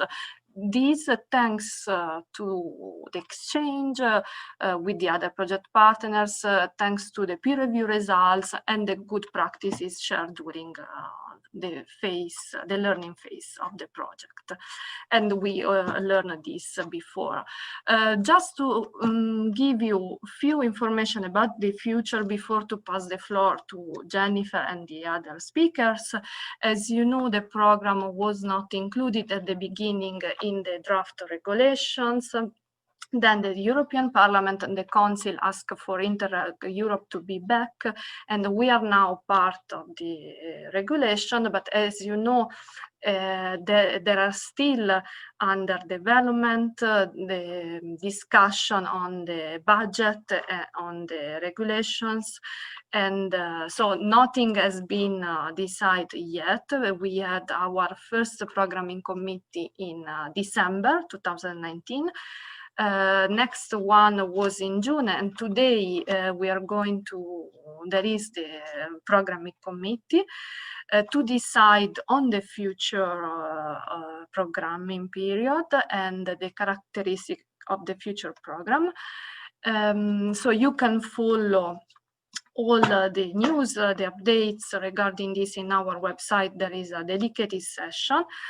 What I can share already with you, as you can see in the next slide, we are not expecting a big revolution, but evolution, in the sense that some of the main features will remain the same. For instance, our pan-European dimension, so covering all the European countries, the objective of the program of improving regional development policy, the type of actions will more or less remain the same, so financing interregional projects and capitalizing through the policy learning platform. So the focus will remain on capacity building. But our member states already expressed the wish to, for instance, be more flexible in the selection of the policy instrument, to have a lighter approach towards structural funds and be more open to other type of policy instruments. Another possible evolution is on the type of activities, to have a more learning by doing activities such as pilot action. As you know, these are implemented in phase 2 of the project. They may be also implemented also in the learning phase. And just to conclude, regarding the thematic priorities, the idea is to select a more cross-cutting priority, which is capacity building, instead of have a strict selection of thematic priorities, in order to give more flexibility to the program. Of course, Smarter Europe, Greener Europe would remain the main policy objectives. So I thank you for your attention, and I invite you to check in our website all the information related to the future. And thanks a lot. I remain available for any question, and I will need to leave then after lunch for the programming committee. Thanks a lot. Thank you, Ilaria. There was one question from Annette King, who we will be hearing from later on, regarding Brexit. I'm sure it's not something you can speak on for 100% confidence, which of us can at this point. But with Brexit on the horizon for the UK, does this mean we will no longer be included within the Interreg programme? Do you have any other programmes that we will still be able to join, she asked. Yes, can you hear me? Yes, this, of course, it's a decision that comes from the member states. It is not up to us, unfortunately, and we are really very sorry about this decision, because we have a lot of partners from UK. They demonstrate really interest and commitment on European projects. They led to a lot of results. They were really involved, and yes, is not. We are really very sad about this decision to not continue with interregional cooperation. But the negotiations are still open, and we need to see how finally what we will achieve in this sense. Indeed, Annette, keep watching the website, I suppose, is the best advice. Yes, yes. Thank you very much, Laura. Sorry about your technical problems, and thanks for your flexibility. That was great. We're going to move on now with our final presentation from the Czech Republic this morning. Now we're going to hear from Zdeněk Kusek, who is the Regional Innovation Strategy Manager of the Ústí region. We can see there already your slides. Can you hear us well this time? Okay, Zdeněk, I think he says it's not working. It's unfortunate, but perhaps if we take our lunch break a little bit earlier, Dimitri, what do you think? And we'll see if we can find space to sort this out during the break and get Zdeněk in for the second group of speakers. Yes. Would that make most sense to everyone? Okay, I think he's going to try and find a new computer. And let's all just admit that this is quite a steep learning curve for everyone, connecting so many different people from all around Europe, which is part of the project, but we're here saying some of the challenges we need to overcome in this sort of COVID-19 digitally connected world. So with that, I will ask if we have any last questions for any of our panelists up to now. I think there was a lot of ground covered in the presentations that we did here. Tunda telling us that they will be carrying forward learnings from this project into the future. Louisa, I think, said it best, that it was all about people. And then Raj and Nikki also explaining to us the adaptability needed for times like COVID and questions that happen in current affairs and how to react to those as a region. Anybody else got any questions we would like to hear? I don't think we do, but perhaps we could ask everyone who is online at the moment to switch on their cameras, and we're going to get a big group shot of us so that we can all see how many of us there are. So with that, yes, don't worry about your microphones, but everybody switch on your cameras. And if you are watching, go to top right-hand corner, click on gallery view. And if everybody switches on their microphones, yes, that's it. We can see Nikki, we can see Tunda. Can we get some more people to switch on their cameras? Yes, we can. We're going to get, this is like we used to have the college photograph of everyone. This is our version of this in an online world. If we got anybody else, we'll switch on their cameras. Ilaria? Wait. There we go.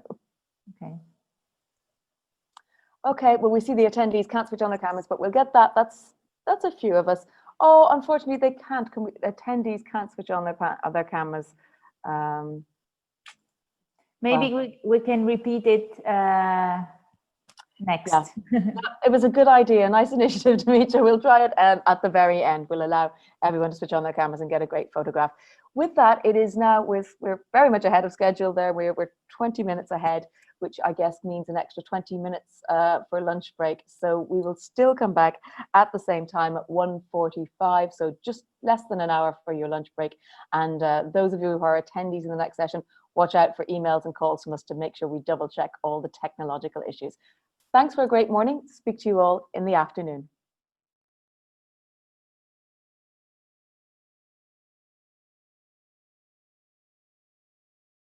Hello again. I think everyone can hear me. We look like we're almost back to a full quorum again of attendees for this afternoon's sessions. We are going to hear from 5 more presentations this afternoon.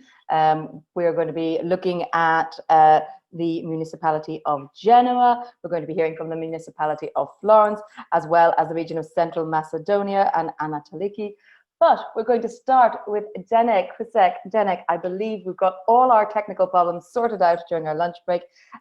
So you'll be joining us to tell us about establishing a business contact point from the Ústí region of the Czech Republic. Okay, thank you. Yeah, wow. Okay, so please, I think that Dimitra opened my presentation. Okay, so our target in Pool Cosmos was to establish a contact point for businesses, for small and medium-sized businesses. So I'd like to talk about the targets of our action plan, about some organization aspects, and about our online, offline actions, and also about the results and for the development of these activities. So we have started a situation that in the region was relatively a lot of different services from Chamber of Commerce, other organizations, and but we think that was necessary to more coordinate these efforts, to coordinate the efforts concerning the products, services, target markets. And we also need the more cooperation with national level, because we are not the policy owners of our policy. We are not the owners of our policy instrument. Our policy instrument for supporting SMEs are on national level. So our target was also to leverage the cooperation with national level. So please, next slide. So first of all, we put all the people together to one table. So we started cooperation with local universities, with Innovation Center, Chamber of Commerce, also the National Agency for Small and Medium Enterprises, Czech Invest.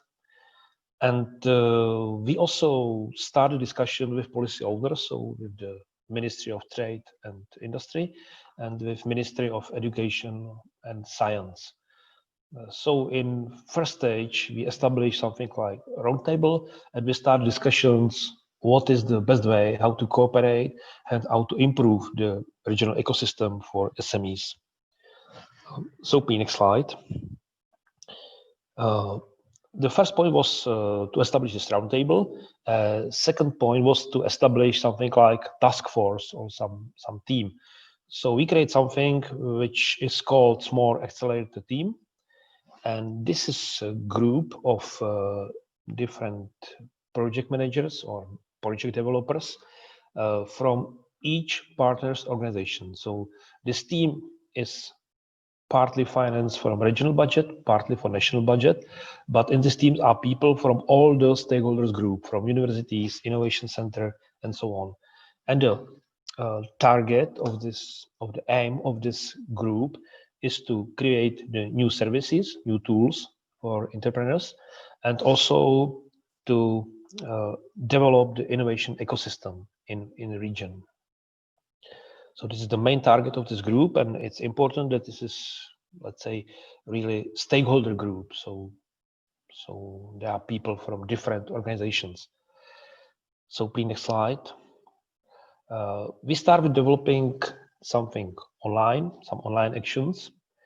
First of all, we prepare the one-stop shop portal. So in this portal is now collected all services focused on SME. So I mean the public services from Chamber of Commerce, University, Innovation Center. And this portal will be launched in few days or weeks. And so we will have some online solution. Secondly, we'll also open something like open data portal, which is already open. And there are different type of informations which is necessary for companies planning, or the data is open for creating some applications from this data, or for different type of analysis which is necessary for decision about investment, about market, and so on. So there are data from transport, energy consumption, environment, public administration, and also healthcare.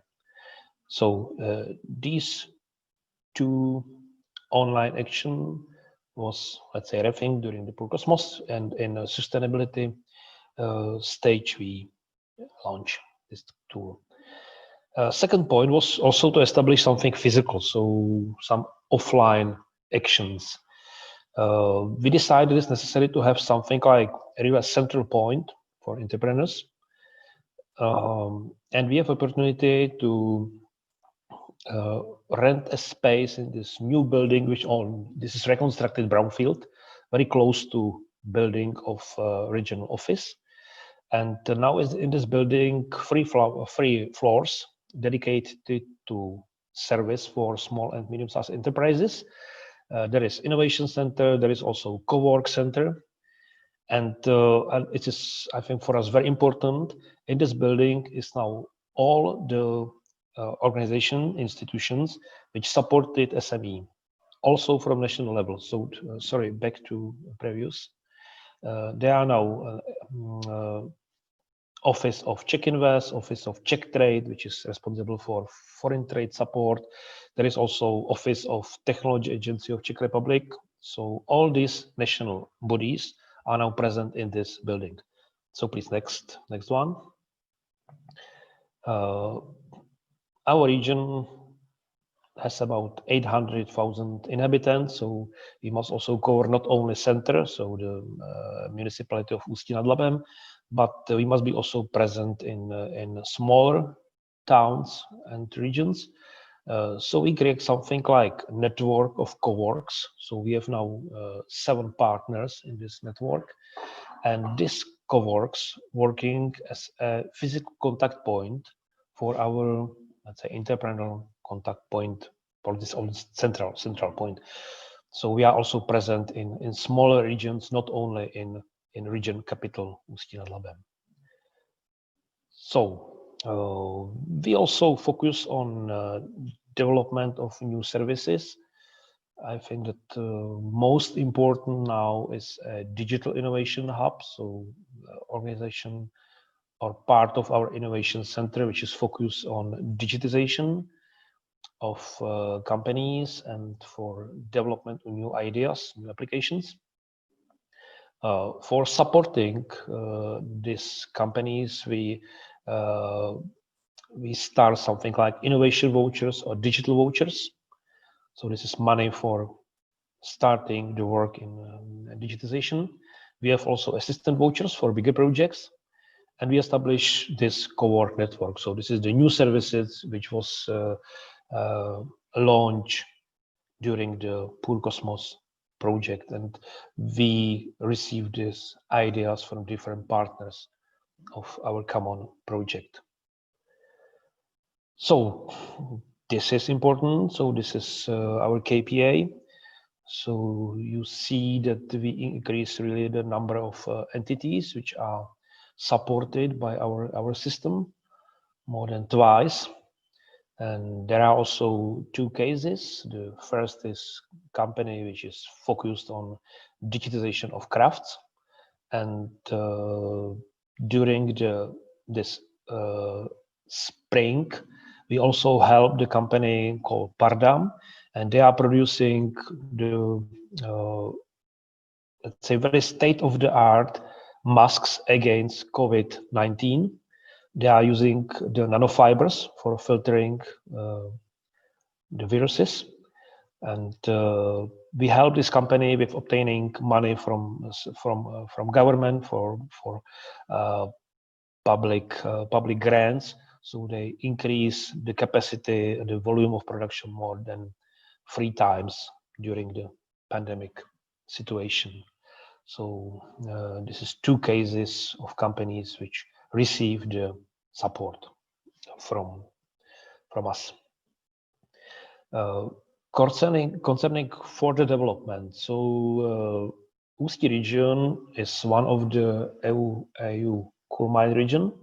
It's same as our partners in Sachsen-Anhalt in Magdeburg. So we are both in this group of regions. And for us, it's now really a challenge how to utilize the EC Just Transition mechanism for the regional economic transition. You know that we have coal mines, we have power stations, we have heavy chemistry, and all this company must change, let's say, the business. They must change the attitude for energy consumption. The coal mines will be closed. So they will start really a lot of social problems due to this transition. And we believe that with this know-how which we gain from PURCosmos, we will be able to solve this problem through the support of new companies, through the support of innovation ecosystem, through the transfer of different type of knowledge, and also with cooperation with other coal mine regions. For us, especially in Germany, in Saxony-Anhalt. So this is our future, and we'd like to use these tools which was mentioned for this transition. So this is briefly the story of our regional action plan. It was relatively simple, but we hope that that we receive some very good results from this process. Thank you. Thank you. Thank you, Denek. I want to ask you, first of all, a really practical question. You mentioned about bringing all the national offices into the same building. Now, we've seen with COVID and the difficulties in working remotely, not least today, but also with the project overall. How important do you think it was that proximity, that physical proximity? Yes, I must say that I don't know, because we think about these topics all the day. We during the COVID, yes, all our team go online. We also established the online connections with national level. So we have each week we have meetings, and we push the informations to company. So about let's say like about crisis management, about new funding opportunities, about different programs. So yes, it's possible to go online, but I think the best way is to be to find a mixture. So it's the reason why we are talking about online and offline part of the contact point. Okay, and Danik, I also wanted to ask, how much or to what degree was your project supported by political will? Yeah, as I mentioned in my presentation, so we are really the industrial region. So for our politicians, it's normal that we have companies with 5,000 employees, 10,000 employees, the coal mines, power station, big chemistry plant. So something is difficult to explain that is necessary to support the smaller one. Because in small companies are the future, especially if we are talking about employment. So so I think that this type of international projects open the eyes for these local politicians, but it's a step-by-step process. And we have election next week, so I think the situation is still fragile. Okay, I mean, and do you think there's any one particular element or good practice from this project that will be seized upon and carried forward? Yeah, we have seen a lot of good practices in project. For us, is the main inspiration is Grow Hub from Birmingham, but also Authorities in Thessaloniki is a small accelerator. Great experience also for us is Saxon-Anhalt, so the call center on the Landesbank, and so yeah, we receive a lot of inspirations. Oh, good. I'm glad to hear it. I'm sure they will be glad to hear that as well. Thank you, Danik, very much for your presentation, and glad you were able to join us again after lunch, after our hiccups this morning. Thank you very much. Now, if we've no Q&A via the Q&A function, which we don't at this point, we'll go on to our second round of wraps that will be from the more southern regions of Europe. And with that, I'm going to hand over to Enrica Spotti, who heard from her earlier, Financial Manager of Pure Cosmos, Head of Revenue Office and Financialized Funds at the Municipality of Genova in Italy. The project was re-engineering of a centralized information system, corporate coaching and standardization of administrative procedures. So quite a lot to get through there. Enrica, I'm going to hand over to you.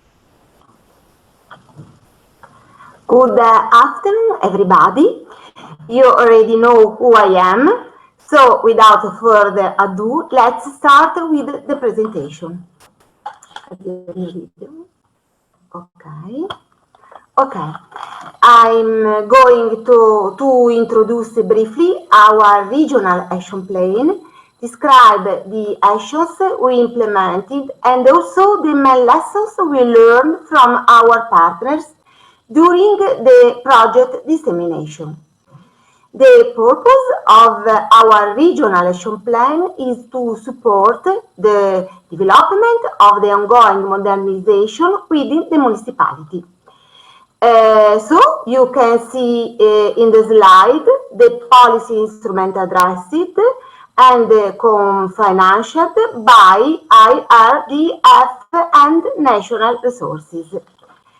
The municipality aims at capitalize on the potential of digitalization and strengthening of administrative capacity by using previous experience and innovative procedures and services to business and citizens. The final outcome was to update and improve the way the public authority delivers services, redesign and integrate internal processes, facilitate the way the public interact with the local authority, simplify procedures and favoring competitiveness of SMEs.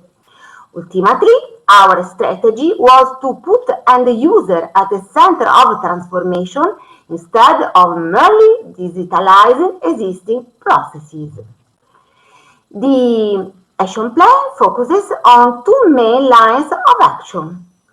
The first line of intervention concerns the analysis of authorization processes and integration of services.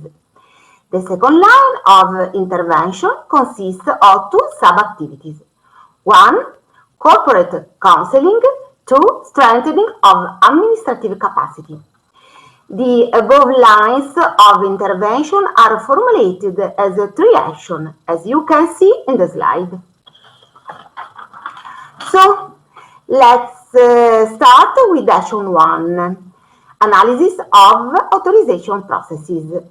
This analysis consists in a series of thorough surveys of processes which led to a positive re-engineering of those processes. The definition of a new organizational arrangement is the product of a previous study of recognition on the entirety of activities carried out by the municipality. By identifying structural flaws, this examination led to the formulation of technological tools that can support the optimization of authorization processes. The identification of structural. Rika, is that you? Yeah, all right. Okay, let's go. Okay, let's go. Good, excellent. Okay.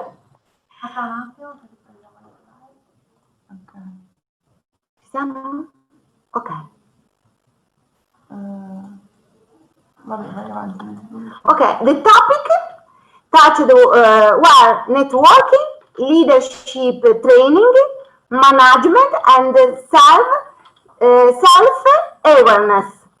We involve in the process provider of corporate coaching services, manager, senior administrative officer of the Municipality of Genova. The third action is strengthening of administrative capacity.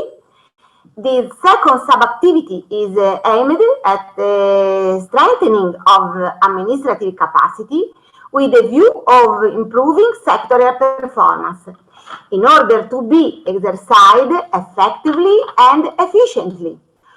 Governance requires a constant adaptation and adjustment to regulatory changes.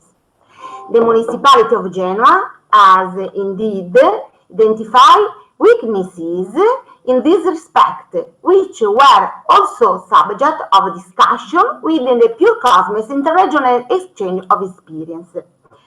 The strengthening of administrative capacity took the form of a process of standardization of administrative practices in order to constantly adjust to regulatory changes. The process of accompanying the structures that operate in sectors that present new operational complexity. As a result, 5 documents have been produced. For example, operating vademecum for the acquisition of goods and services below the community threshold and related annexes, vademecum on the awarding of legal services, operating guide for purchases through the official public procurement platform, META. Also, 5 sessions of meetings were organized, divided into 2 stages. One theoretical on the legislation concerning the acquisition of goods and services below the threshold. One practical training on the use of concepts META. Over 80 staff members from various departments participated in these sessions. All of this was possible also thanks to the interregional learning. During this process, we both over some important lessons. That to reduce administrative burden is essential to improve the competitiveness of SMEs. that is necessary to digitalize procedures for SMEs in order to reduce costs, make procedures simpler, faster, and more transparent. Also, that it is useful to offer meetings and courses on digitalization and ICT solutions and security for SMEs. Studying the one-stop shop developed by Government of Catalonia during two study visits in Barcelona gave us a better understanding of policy problems regarding SMEs through a comparison between our situation and the one of Catalonia. The idea that administrative activity of local authority cannot be self-referential as a hermetic compartment, but it must be implemented by a wide, cross-cutting involvement of different public authorities. That inspires us to think that administrative simplification of internal procedures encourages a better management of activity.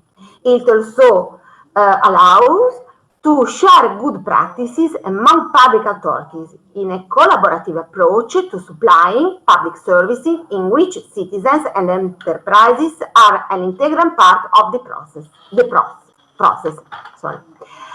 I hope that in these few minutes I managed to take you along with us on this long journey that, as you notice, is showing already its first result.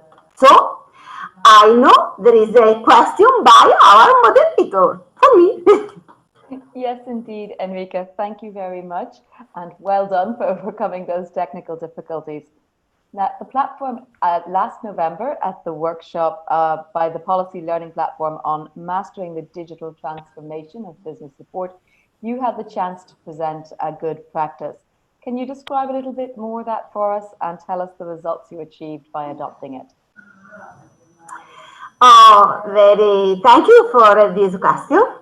And we had the chance to be part of this really interesting event, presenting the good practice online grant scheme platform, which is an online platform that is totally built around the needs of SMEs to look for public funding. It is an IT platform which enables local enterprises to take part in European calls scheme. One of the most important aspects is that this system does not require candidates to present any paper documentation to the managing institution, which is a FISSPA, the subsidiary financial company owned by Liguria region. The system requires the applying enterprise to register on the platform as well as the possession of a certified email address. The enterprise is able to fill in various online form pages according to the select grant scheme, attach documents, and send the application online. This platform also allows candidates to work in the offline mode.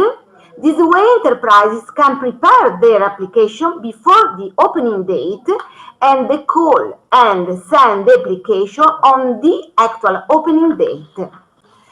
The platform also allows enterprises to be more independent in the creation of their application, thanks to a guided and user-friendly system, so that the application is allowed to be sent only when all fields are completed and all documents are uploaded. This helps to reduce the cases of rejection merely to formal reasons. Obviously, the application is always subject to assessment by the managing institution, but the guided creation of the application allows the enterprise to meet the formal requirements of the scheme.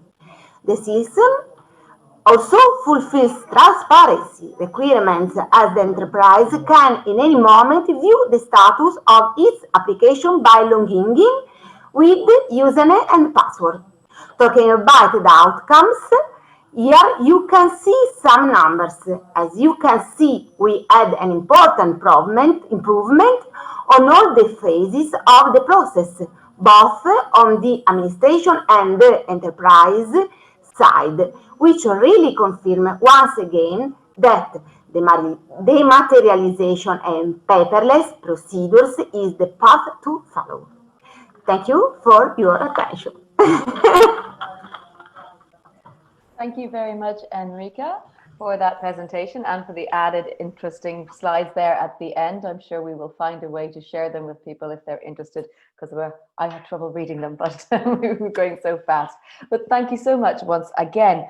We're going to stay in Italy. We're going to go to the Florentine One-Stop Shop Upgrade, Inclusion and Upgrade of the STAR System is the name of the project. And to present that, we have Veronica Ninci, who is the Communication Manager at the Municipality of Florence. Veronica, I see you there and ready to go. Unmute your microphone.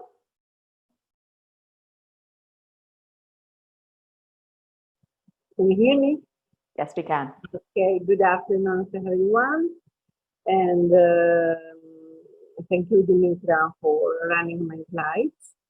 I would like to talk to you about our RAP, our Regional Action Plan, how it has been developed. First of all, I would like to focus the attention on the policy instrument. We have a policy improvement. The original policy was the positive creation and development of SMEs through the services delivered by municipal OSS. And during the time, we felt the necessity to improve a supplementary policy that is to implement some instrumental aspects related to the management of OSS on a wider area than the municipal level, producing the positive returns on entrepreneurs, also by using STAR, that is our digital regional platform that accepts practices. And it is active from 2020. Next slide, thank you. Dear Veronica, we can't hear you very clearly. Please keep your mouth, no distance between you and the microphone, please. Maybe something is not really clear. Okay, can you hear now? Yes, better. Okay, thank you. In our RAP, there are 4 actions. And the first one is the growth of STAR actors. The members that can work and act to STAR. And they are Chamber of Commerce, that is to be integrated in the regional infrastructure. The second action is the growth of STAR functions. And we mean for this the enlargement of administrative procedures that the municipal OSS of Florence can manage to STAR. The third action is the growth of STAR services. And for this we mean the growth of services delivered by STAR. For example, the automatic regulatory control of all the documents uploaded through the practices, certifying that the documents are compliant with all the requirements imposed by the legal rules. And the fourth action is the growth of STAR systems. The RAP will upgrade STAR from a linear decision-making process to a networked decision-making process. The aim is to be the creation of a common virtual room managed by the municipal OSS that is accessible to all public bodies involved in the single administrative procedure. And I would like to add to this that it is important in all these 4 actions is very important, the juridical function that the OSS has to make to achieve all these. Okay.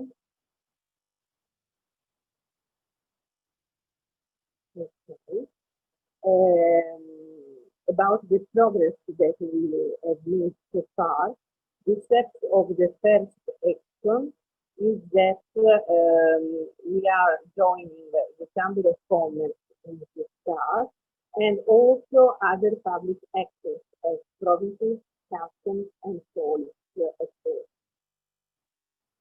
And the steps of the second action, I mean the growth start action, are, as I was saying before, the legal analysis of administrative burdens required by the whole life cycle of SMEs in topics like sales and accommodating structure.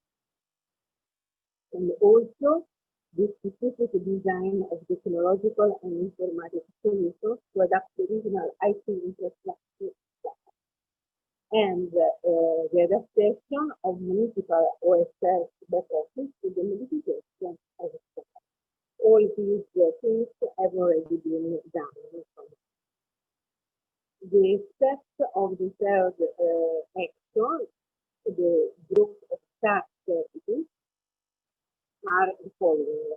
The supplying by OSS to Tuscany region of a checklist that specifies all the legal requirements to be satisfied with the automatic regulatory control, such as digital signatures, technical annexes, and specific compulsory forms. Because, as I said, I was saying before, Tuscany region is our managing authority and the owner of the policy instrument. Designed by, the second one is designed by Tuscany region of an automatic IT system capable to accept the documentation compliant with law and to reject the documentation that is not compliant. Then designed by Tuscany region of an automatic system to forward with documentation to the public sector involved in the specific administrative procedure.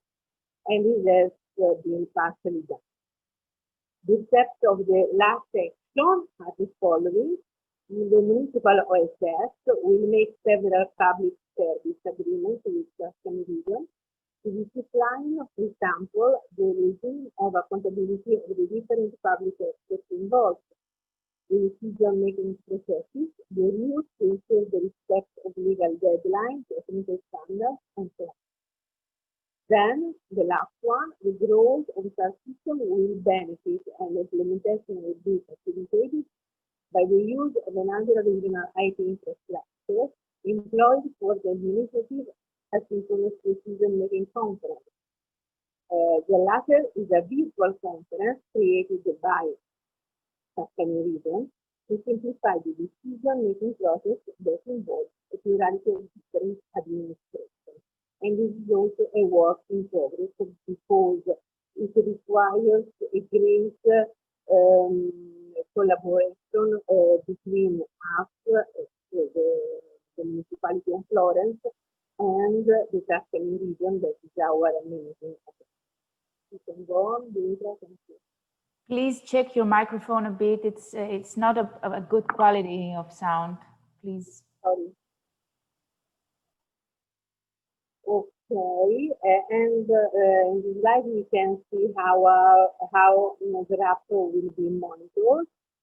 There are some quantitative indicators, such as the number of the digital accesses and the total, and some qualitative indicators, such as the entrepreneur satisfaction, and so on. And we can register in these quantitative indicators that the numbers of the digital accesses have been improved, and we have a lot of practices we are receiving that we receive not only from text and email, but moreover with the digital system. And then there are also some complementary criteria like meetings with companies and projects. Okay, we can go on. About the interregional learning, the exchange of experience with the partners of the Cosmos has revealed the highest level of complexity reached by the bureaucracy of Italian public administration. This lesson is due to the great administrative burden, to also to the fact that each municipality manages its own OSS in such independent way.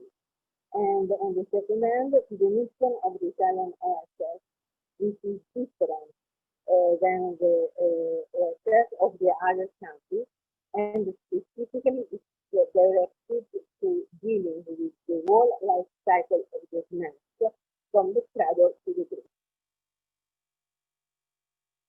And in this respect, I would like to say that our interregional learning has been focused in all the experience that we had with the Barcelona study visit. It's a system very near to ours, and we have taken a lot of ideas from it. I think it's the last slide. Can we go to the previous? Okay. The change of the quality instrument.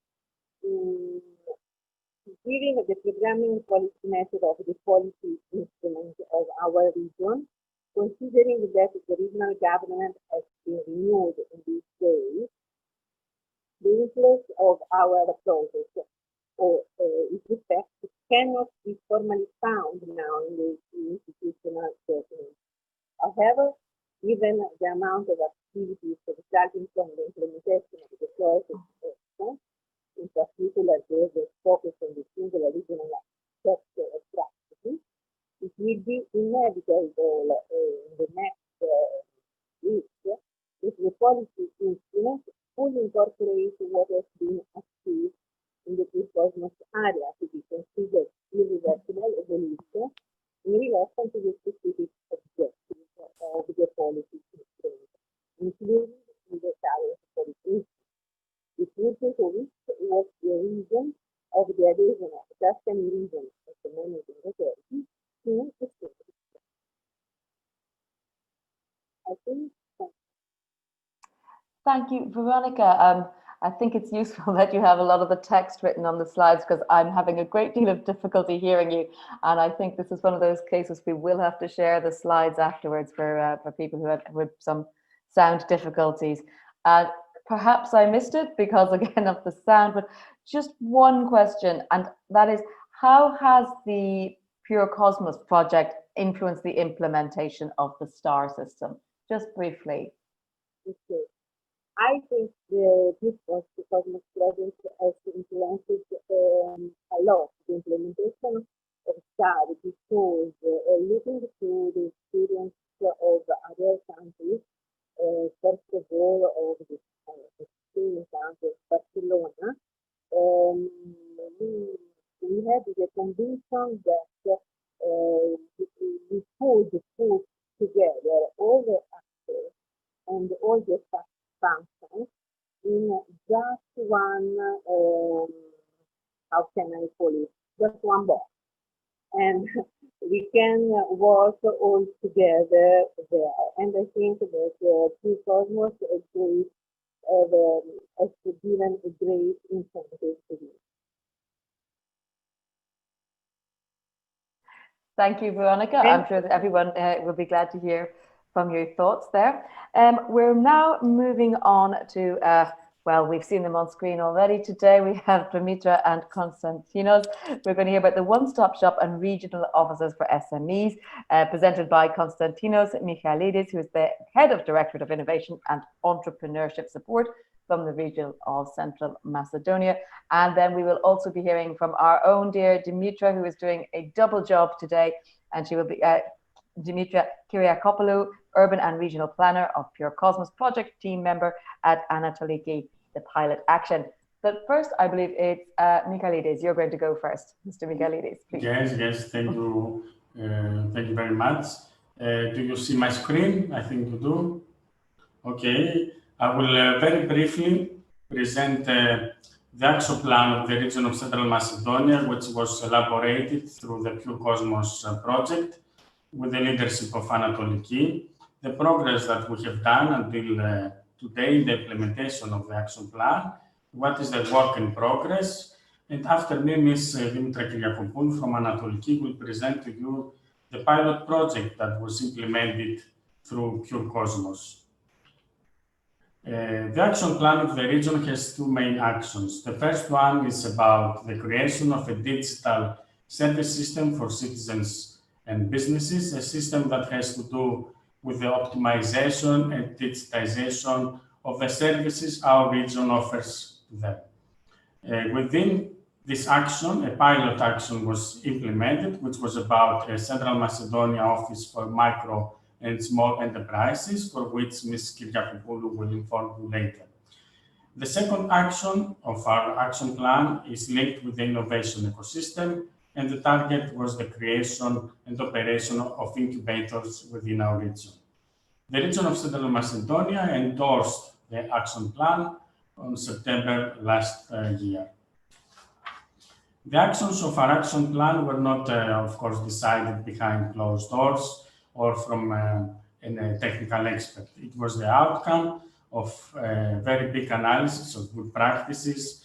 A lot of surveys took place to decide what we're going to do. We also had recommendations, and of course, it was a process of learning from other regions.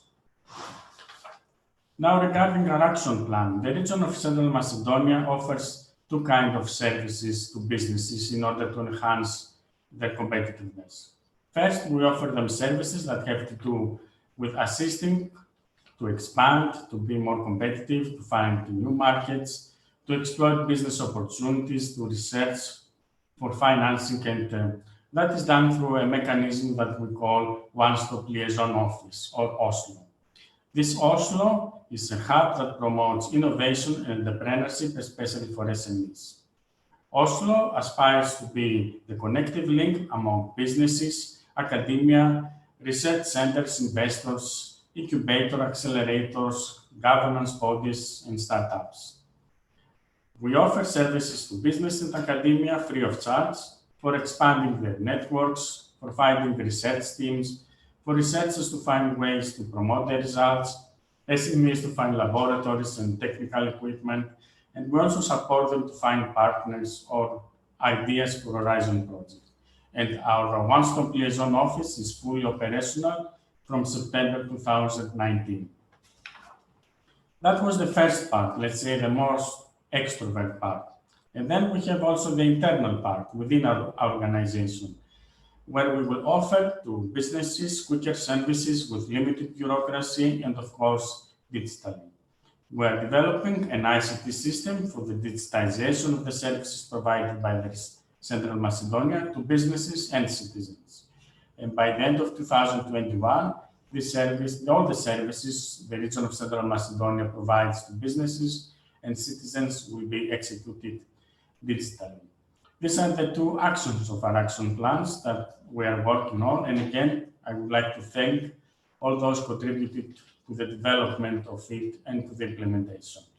So I will now pass the microphone to Dimitra for continuing the presentation about the pilot project. Thank you so much. Well, I will proceed with the pilot action description.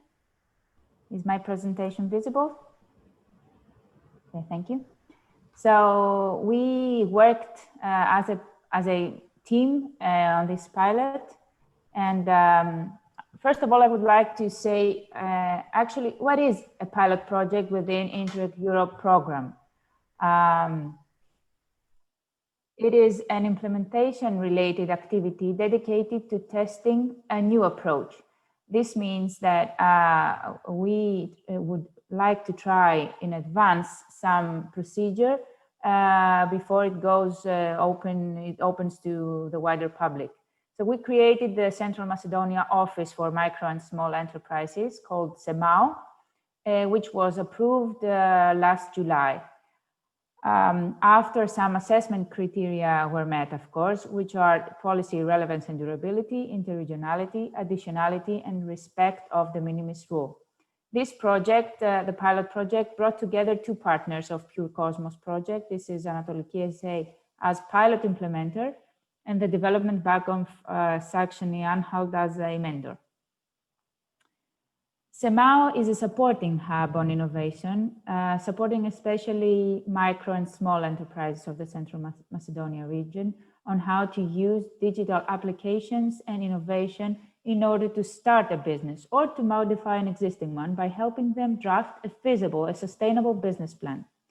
Through SMAO, our entrepreneurs gained knowledge on the very first steps, like what kind of legal procedures are needed, how to register in tax office, etc.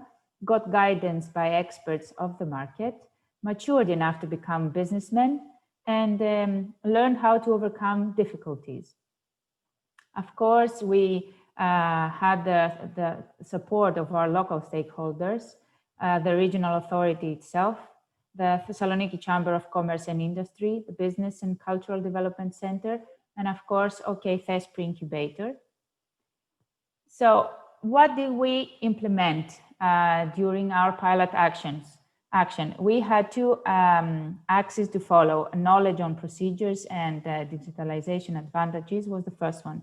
So we set up a committee and defined some selection criteria, opened a call on our official website, on Anatoliki's website, and we received 11 applications. So the committee, after interview, selected 9 business ideas to follow us along this journey. We ran 3 training workshops on how to start a successful business and what does a business plan consist of, on how to reach digital innovation for SMEs and how to orient SMEs to financial instruments. The speakers of the 3 training workshops were both Anatoliki's experts as well as experts from the Greek market that have already great experience. We organized 2 storytelling events, not live, unfortunately, so we had to organize them online. The first one was held in May on failed steps or some difficulties that the entrepreneurs faced or face along the entrepreneurial journey. And the second one was held in June, where entrepreneurs and experts shared their experience on how they turned their business idea into a sustainable, profitable, into a successful business. Speakers were offered to do mentoring sessions as well, and the Saxony-Anhalt Development Bank participated in the second event on business success with a good practice, with an entrepreneur. The second axis of our pilot is on how to coach SME throughout the journey. So we offered personal counseling sessions for extended ones, and this actually was a step-by-step guidance towards a strong business plan. Then we thought that we should bring together the 9 business ideas, the 9 entrepreneurs, with people that have worked on the issue, on their digital application, on their idea. So we offered mentoring sessions for 4 hours each. And we had businesses even asked for more. So mentors were experts from the Greek market, and our entrepreneurs got support on the development of products and services to better answer customer needs, on new business models, and also on internal organization system. What was not initially foreseen was this new output that came out, that we can also offer mentoring to the regional authority as well, by bringing together in a peer-to-peer workshop this Friday online the regional authority, and also Fraunhofer Institute, which is a collaborate partner of Development Bank of Saxony-Anhalt, to discuss on how to implement this good practice imported Center of Expertise 4.1 and how they try to help businesses in Saxony-Anhalt. So if we would like to show some evaluation of the pilot impact, would be the following.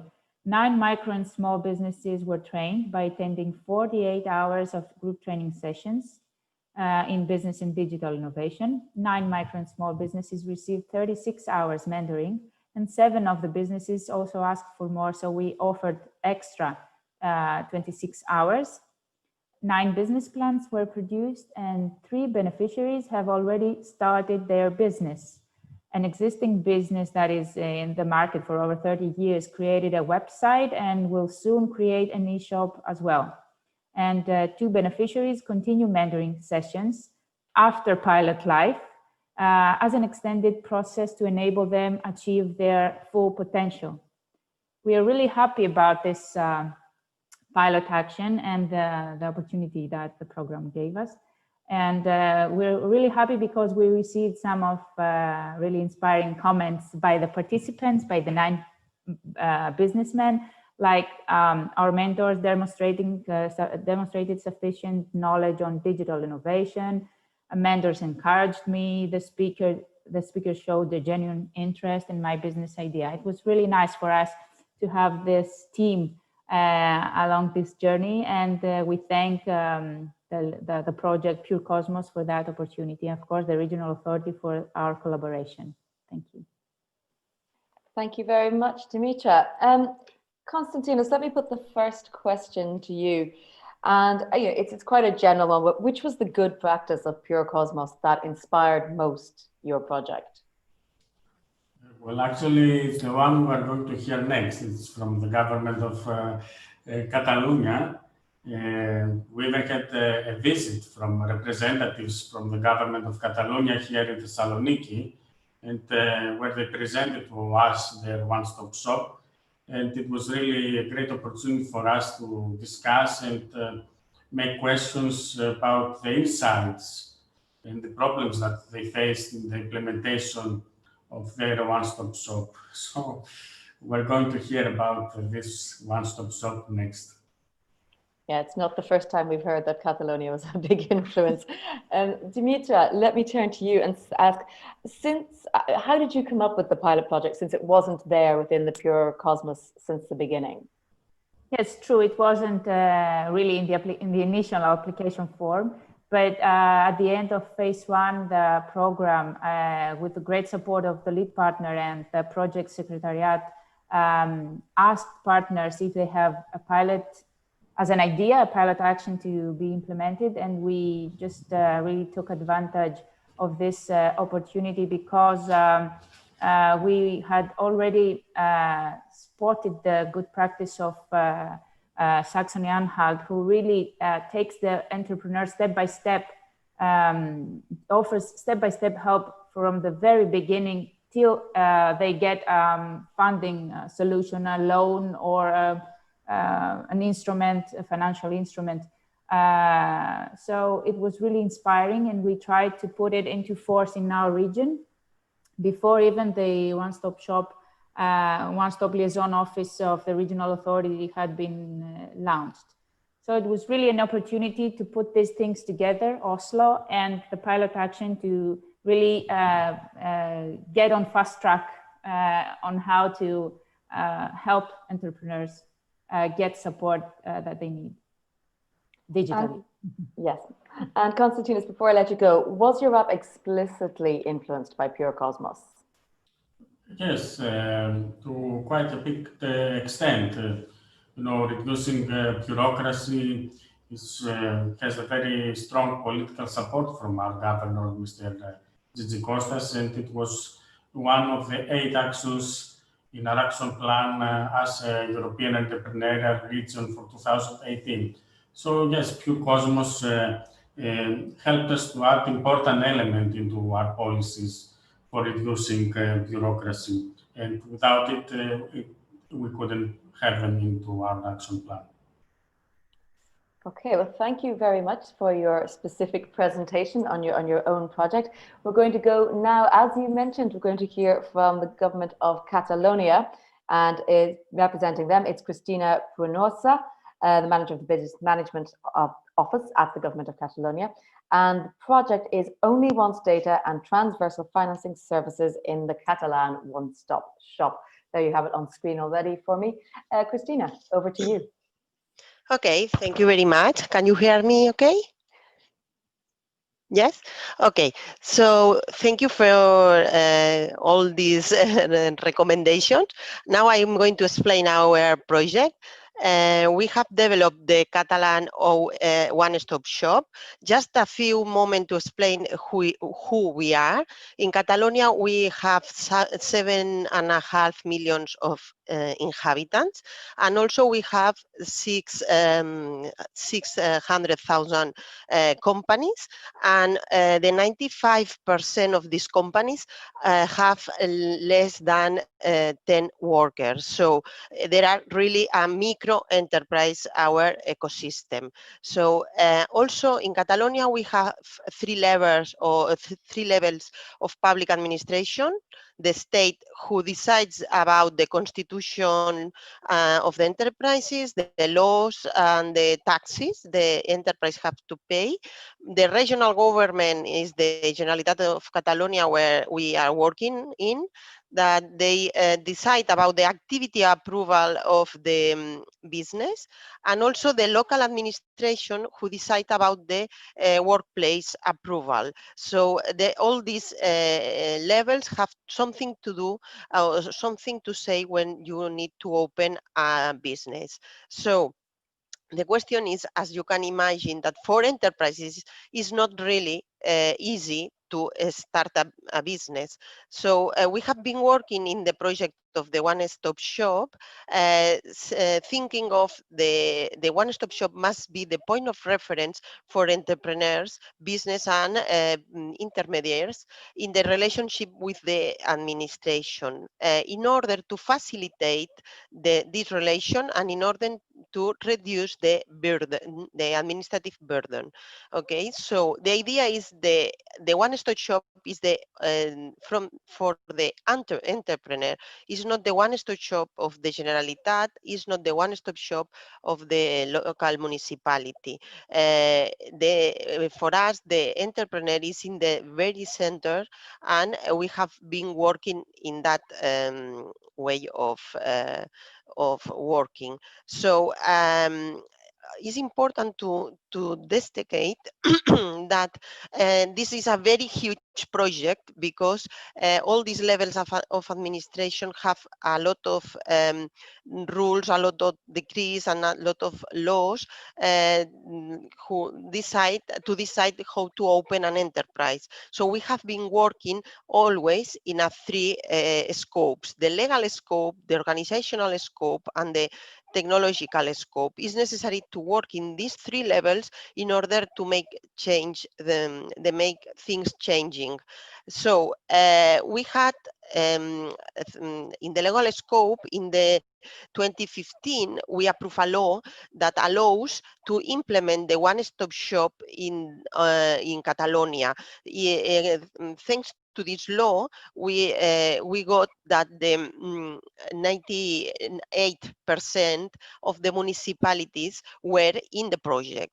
I haven't told you, but in Catalonia we have 947 municipalities, so it's plenty of municipalities.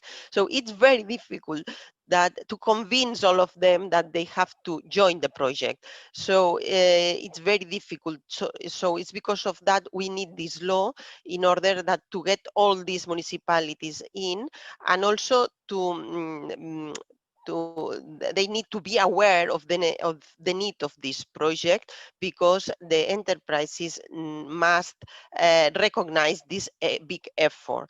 So that means that in our one-stop shop is a very transversal service and a very transversal project, because we have all the procedures that all these 3 levels of administration have to have in this catalog. So our catalog at that moment has 600, more than 600 procedures. At the beginning, we had only 145 because we don't have all the procedures relevant in our catalog, but now we have all of them. But also we have been working in the digital transformation of all these procedures and all these services. And at that moment, we have got the transformation of the 83%, and but we still have a bit of work to finish, and we hope in 6 months more, we have already finished all this job. And also about the files that every day and every week we do. So the different clients or customers we attend every day, as you can see here, has been increasing all along the years, especially this last year, because the COVID, the pandemic, has been really a drama in Catalonia, and I think all over Europe, but in Catalonia and Spain has been a very big drama. We have been without doing presential services quite a few months. So the digital transformation we have started before has been now very useful, and we have had a really increase of the of our customers. Then after, if it's possible, I can explain a bit more about our increase in this of these services during the pandemic. So in the TIC scope, it's very important that we have different systems that we have been developing, and through the Pure Cosmos project, we have increased and improved these systems. I'm not getting in detail now. If you want some more detail, then I can explain. So the Pure Cosmos project, as I have said, has helped us to improve basically our TIC systems, because we have been working in giving more services, but also that we have been working, or we have been focusing our actions in increase or in reduce the burden to enterprises through the reducing the data they have to give to the different administration, because at that moment we had all the procedures that an enterprise need to do, but maybe one enterprise need to do 5 procedures, but in all these procedures, there are different forms where data that are similar data or the same data. So people keeps to repeat data all the time and send the same data to different administration. So we are working in that, and so our 3 actions are related. So the first one is that company must control its data and give it only once, and also this data must be transparent for them. This is the second action.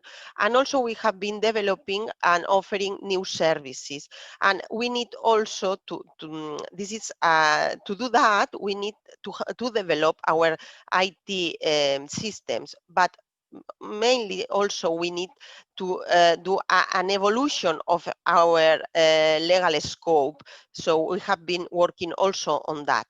So about the data, as I told you, our challenge is that companies and entrepreneurs gives data only once, and we are working to work with data instead of forms, and the same data we assure that you only bring once.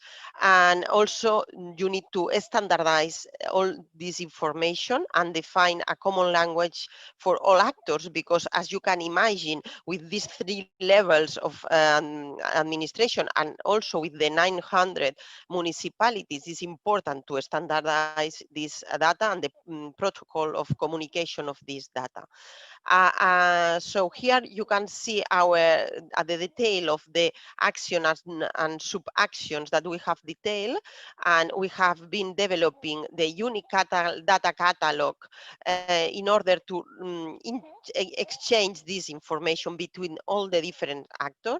In that sense, we have defined and built this unique catalog. So we already have that. And also we have done a pilot text with a bunch of procedures related to hotels and campings, and also vehicles, reparation of vehicles. And once we have finished that, then we are going to apply progressively to all the process of the catalog, that as there are 600, more than 600, so we still have a lot of work to do that and to finish. Also, we are working in the unified processing with data, because if you have to do 3 procedures and they have common data, our idea is that you can manage all together. It's not necessary to do one form and then another form and another one. You must be able to manage all together. So we are working in that also in that line, and we have defined the technical and functional solution of the IT systems for processing with data. We have tested the solution in a pilot procedure, and at the same, we need now to adapt all of the procedures in the OSS catalog to work in that way. As for the transparency action, the idea is that the companies and the entrepreneurs have a 360 degrees vision of his data, because usually they send data to the public administration, but then they don't know which data they have. And when you need to change some, for instance, your address, you can be for years trying to change this address, because maybe 2 years after there are a new communication from any one of the different administration to your old address. So we are working on that, and to manage that means to interconnect all the IT system of all the actors working together. So it's a challenge, really big. To do that, also to have this vision, this 360 degrees vision, we have developed a private area where the entrepreneur has got in, and once he has, once the entrepreneur is in, he can have a vision of all the information they have sent to the public administration. So we have adapted this private area to incorporate this function to work with data, and now we are working in that part. Okay, so sorry, I have here a mistake with that. So we have adapted the area, but we are finishing all the procedures. And also we need a unique identifier of the establishment, because the establishment where you work need a lot of, need to have permissions to open, and also is important to have a unique identifier in order the information you can show in the private area. And the last one is the new services. We have been working in proactive services without the need that the entrepreneur asks for that services. We think that is important. We can offer these services and renew some legal permission or whatever without the need for the entrepreneur to ask. And also, this is important with the financing services. In the one-stop shop, Catalan one-stop shop didn't have information or any services about financing, but as Poor Cosmos say us, with an experience of Saxony-Anhalt, it's important to have this information. So we are including these services in the one-stop shop. All that, to obtain all that and to make it possible, is necessary to develop a new law. So we are working in the law on facilitation stimulation of economic activity. We have been working very, very hard, and at this moment is in the Parliament. So we expect in a few months it has been approved if we can, if it's possible. And also for finish, I think the conclusion of all that is that it's very important to have all these instruments to being able to give services to enterprises. Our customers, now this year, we are going to give services to more than almost 400,000 files because of the pandemic. It has been possible because we had work and we have developed the instruments, and we are very flexible, and we have adapted to this pandemic. So as this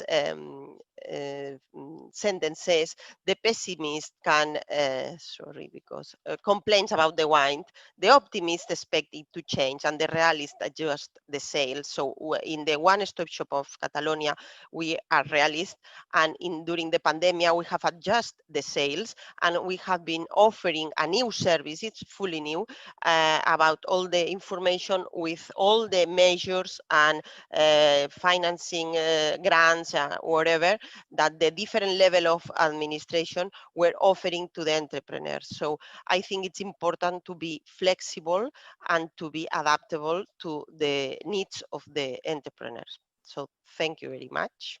Thank you, Christina. And I noticed you speeded up as you heard your alarm going.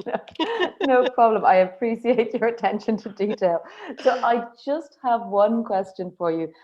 Because we've heard that your project was so influential, what is it that makes it so transferable, in your opinion? Okay, it's transferable because I think in everywhere there are enterprises, everywhere there are entrepreneurs. So we have been working in a way, our way of working and our IT systems are dedicated to a big part of the economy, because if the enterprises doesn't go well, then the economy doesn't go well. So I think every region, every country that we are working with has the same problem.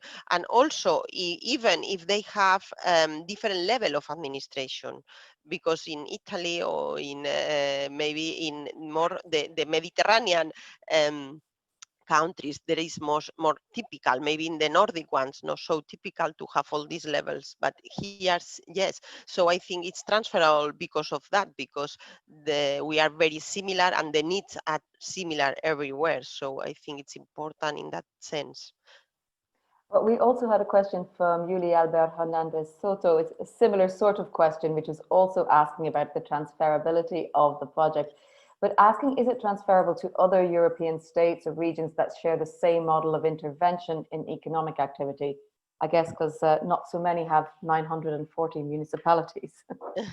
Yes, I think it's transferable because what I have said, and also for us it has been important to participate in this project because we have also learned from the others. We have, for us, has been very, very important the collaboration with the Saxony-Anhalt, because they have inspired us about the financial services that we are now including in our one-stop shop, and also through Florence one-stop shop we have contact with Tuscany region, that they have also a kind of data one-stop shop based on data services. So also we have learned from that project that they have inspired us in our the evolution of the one-stop shop. So for us has been really useful to participate in the Pure Cosmos, because all the partners, every one of them have different things that we can use, and it's really interesting being in that project. Okay, thank you very much, Christina, and thank you for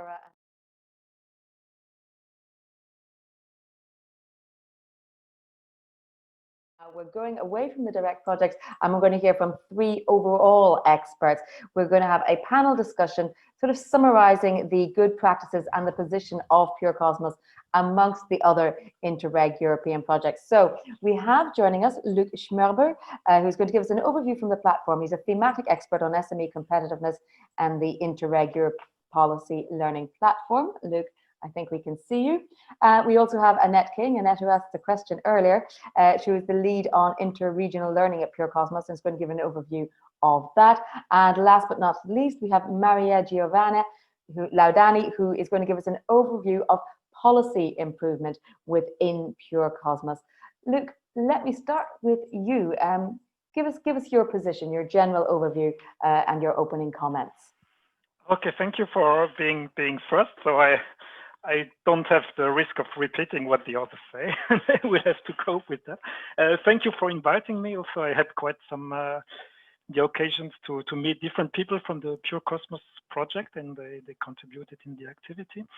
I would come back briefly from our perspective. I would pick on a slide on what said Ilaria at the beginning, that we have some different levels which were addressed by the project and also addressed by other projects.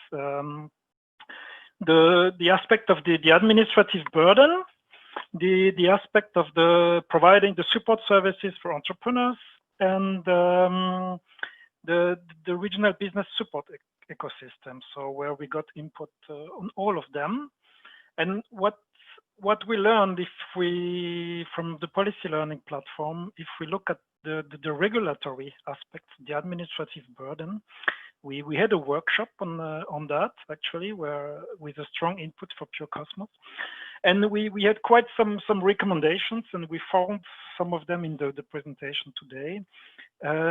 Mainly that it is a digitalization process very often, as many people highlighted, but so providing online access basically to regulatory services, but it needs to be much more. It needs also to be a simplification and a standardization process. It doesn't make sense, and businesses have similar challenges. It doesn't make sense to just digitalize what you have. You need also to work with your stakeholders to change what you have, to simplify it. And in some cases, like we've seen in Catalonia, you even can go to the legislation level to change the legislation if the legislation is not good. So you need to act at all those levels. Digitalization, it's a tool, but it's not an end in itself. You're not going to be much better just because you digitalize all your formulas. So this was one aspect which we learn. If we look at the business development and the services, we have also different levels, and we've seen and heard from some of them. We have the funding aspects, of course, which is one part of the business support, and this is one of the first which get then digitalized, because there is this logic of submitting an application and trading data, and this is one which should be addressed, of course. But I would like to mention one which was suggested today by Birmingham, I think, in the presentation, which is also the infrastructure because you have to set up the networks, for instance, in the rural areas, but not only. This is the basic level, I would say, but you can also public sectors can have a strong role at the advanced infrastructure.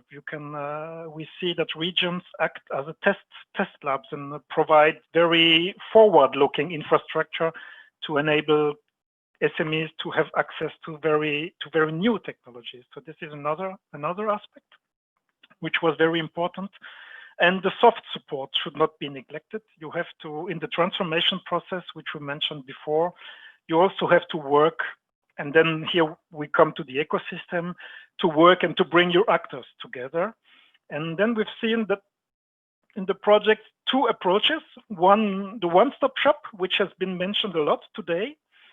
So, but the one-stop shop, you bring people together under one roof, one physical building, but it can also be that you change your regional organization to bring the people together under one legal roof, one same organization. So some regions do that, and they take the opportunity to change the organization on the regional support services. And some others take another way, which is I would call it the no wrong door. If you have a lot of organizations who are there and are good, you don't need to have a one-stop shop necessarily.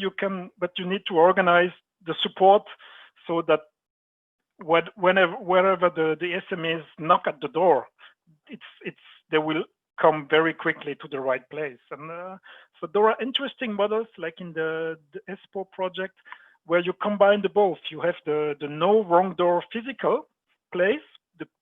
The offices that did exist to support SMEs still exist, but you have a one-stop shop, a digital one, a portal on top, which is not too complex, but so you can give the access.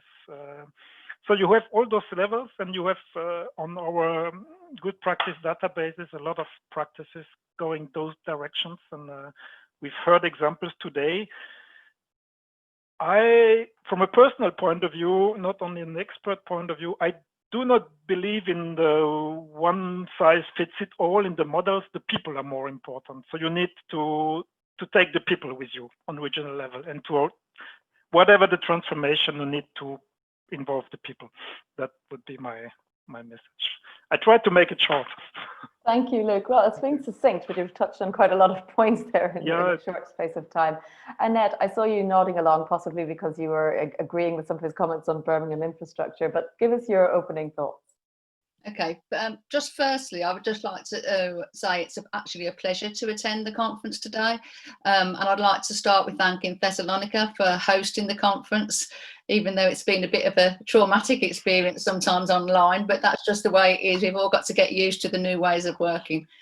I'd also like to thank, on behalf of all the experts that have been involved in the programme, Genova and Enrica for putting together a great INTERREG project.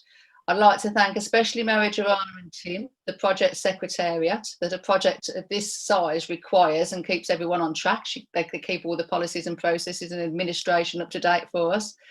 I'd also like to thank Birmingham for putting together clear methodologies and instructions and processes for both the experts to get involved in the project and for the partners to understand how to run their study visits and their peer reviews. So well done to Birmingham for that. But more importantly, I would actually like to thank all of the partners involved in the project for working so professionally across their boundaries, collaboratively, and sharing their knowledge of their own projects so that they can help each other. I think that's been one of the real benefits of the INTERREG project is how professional everybody has been and the knowledge sharing that has gone on between all the partners. It's been a great experience. I'm sure everybody in the project would agree that. We've learned so many new ways of working across a range of topics and have taken away lots of ideas and even stolen a few to import within our own regions. And we've already seen lots of the project partners actually explain how they've done that in part of their regional action plans and importing different elements from different study visits, which has been great because that just shows how, you know, if you've got more minds working together, you can get a fantastic system at the end of it. How did I find the process overall? Well, it was configured as follows. So it was like the stakeholders at the beginning, and I think we've touched on it slightly, is that sometimes when you do projects, you forget the stakeholders. You might have the normal suspects, as you would call them, the ones that are always sitting around a table when you create a new project, but you don't always involve everybody who needs to be in that project, from the very small business, micro business, to the big corporates. So it's from that perspective, it has been great to see that everybody has analysed all the different stakeholders that they need across all the different areas, from micro business to corporates to experts, to actually get them involved and sit around the table to actually discuss how they want their regions to improve. So that has been a great plan at the beginning. Also, by just identifying and engaging those stakeholders in front and actually involving them and engaging them in the process, you actually get their buy-in from the start. Once you start to get their buy-in, you get their trust. Once you get their trust, They help you to identify any other issues and problems that you've never foreseen before, or that they've only experienced because they're a small company or whatever. So I think, again, it's important to involve everybody at the start. The next phase that we went on to was the peer reviews. So once we got the stakeholder groups together and identified some of the areas that the region wanted to actually look at, that was great. We had a peer review where we then brought in and highlighted experts from all around the partners and other experts from around the globe, if we could get them, to actually come on board and actually show us and explain to us from their fields, because they're the experts. What did they actually think of our plans? What did they actually think of what we were saying? What was we saying in our peer review? Were our assumptions correct? Was it just our perspective? It was great to hear all the perspectives from all the other experts and to see whether we were actually going down the right track. So that was great. Good practices. That was another area. Good practices. We identified from all the partners and external partners good practices. So we identified topic areas to start with. Then we identified who had dealt with those topic areas, who had done projects in those areas. And we brought together projects from all over, small businesses, large businesses who had done projects in those areas. And we brought them all together in those good practices. Those good practices were then shared amongst all the partners. And some of them are even on the main INTERREG platform. And they're great for ideas. And they're great to see how other people are working. And from that, we then actually utilise those good practices to actually work on our study visits. So every partner, once they'd identified their areas that they wanted to work on, I'd seen some good practices that they wanted to explore further, we then arranged study visits that all the experts, all the people from the different countries could actually go to and actually see those actual projects in operation. So that was great, because when you see something working, it's always better to take people to something that's working so that they can see it and visualise it. Many people don't understand IT. So to have people actually go and visit something that's actually working and you can see it for yourself, it starts to actually resonate in the mind. And then people's ideas spark off from one another around the table. So that was great. The study visits were fantastic. When we came back from the study visits, obviously at the end of each study visit and with the experts, everybody did a report. So that report was also useful so that we could share it with all our stakeholders about exactly what was happening. So that was brilliant. And again, we got more people and smaller workshops to then discuss further what we wanted to do as an action plan. The RAPs were brought together, the RAPs were signed off from all our relevant partners, our stakeholders, that needed to get them all on board. And then we had a 2-year process in which to implement. Now, 2 years might seem like a long time, and it probably is in the overall range of the project. The project was a 5-year project, which is great. However, what has happened over 5 years? What was not foreseen? We know there's a lot of things that have not been foreseen. Local governments have had their budgets cut. That's not just in Birmingham or the UK, it's across all countries. We've had changes in administration. So we've had different politics being involved. We've had, in the case of the UK, Brexit suddenly arrived on the horizon. And that's been another major player in the change of the strategies and the structures and everything else that we've done. We've had COVID-19. That's another one that we've just hit, that's just hit everybody. Crises are good sometimes. Crises are bad sometimes. But in IT, I always find that crises are good to a certain degree, because when you've got a crisis, suddenly, how do we solve it? Oh, IT can solve it. We can reduce our budget. We can reduce that. We can make things more efficient. We can do this. We can do that. But we can communicate with people. And what's very important that's just happened with COVID-19, we need to communicate with everybody. We need to get everybody on board with what is happening and what's, working from home now. I think the UK, 50% of the UK are currently working from home. And most of those 50% do not want to go back to work. So the new normal is going to be different. So this project has highlighted lots of valuable projects, and Catalonia, I think that's absolutely fantastic with the one-stop shop where they've actually linked the government with the regions and the local government. That is brilliant.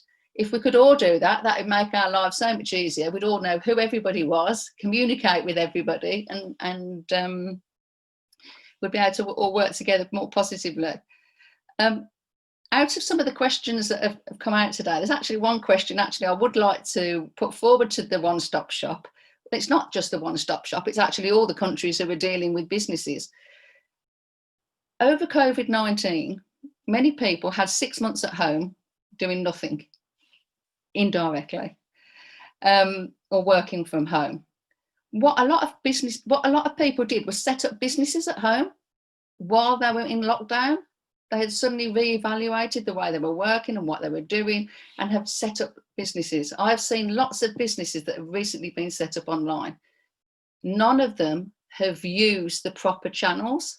So none of them have set themselves up necessarily as a limited company or self-employed or whatever. They've used Instagram, they've used Facebook, they've used social media channels to set up and are trading as companies using those channels. So that's just one of the questions I would like to pose, maybe to the one-stop shop and to all the other people who are dealing with SMEs. How do they catch all these people who are doing these businesses online without any interaction of any of the legal framework, shall we just say? But overall, I'd just like to say how fantastic the programme has. It's been very well run. I am just a bit upset because I'm from the UK, and with Brexit, if we can't take part in these Interreg programmes, I might have to move to Ireland, where I might be able to join from there. It's not so bad in Ireland, Annette, I can tell you. I love Ireland. We're going to leave your question on the one-stop shop. We'll leave it as a sort of rhetorical question, but leave it hanging there in the air and maybe look at it as one of these potential crisis opportunity scenarios as we've seen thrown up by COVID-19. I'm sure, Mary Giovanna, you're going to touch on some of the areas and agree with some of what Annette and Luke have said. So I'm going to just give the floor to you open-ended to say what your response is. Yes, thank you. Thank you, Jen, and thank you, everyone.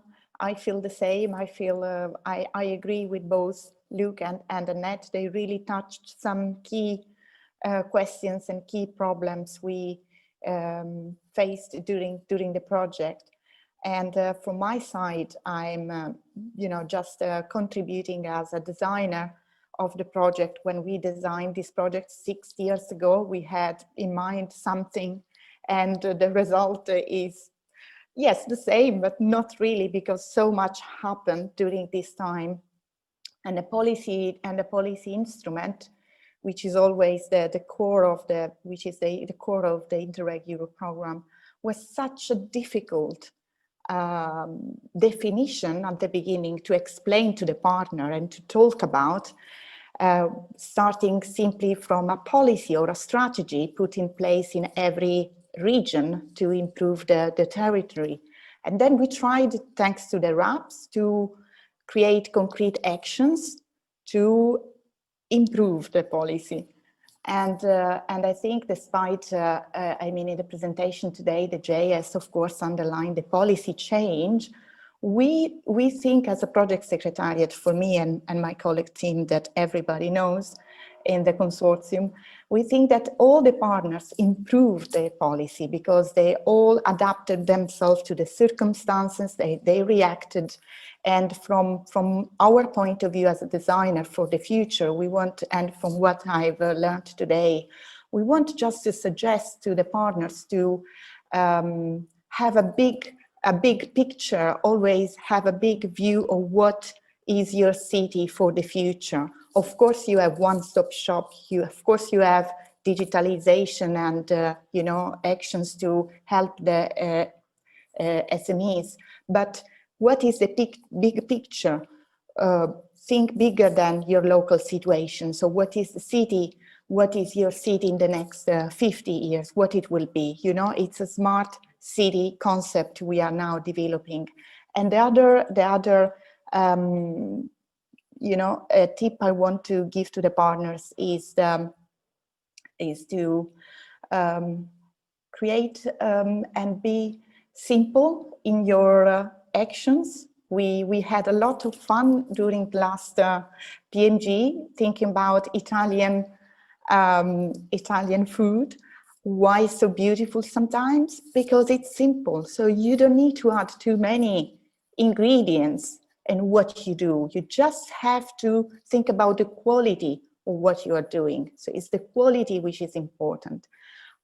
You think simple is simple for all the others. So it's more transferable, and it's also accessible to all the others. So this is also another important lesson we learned.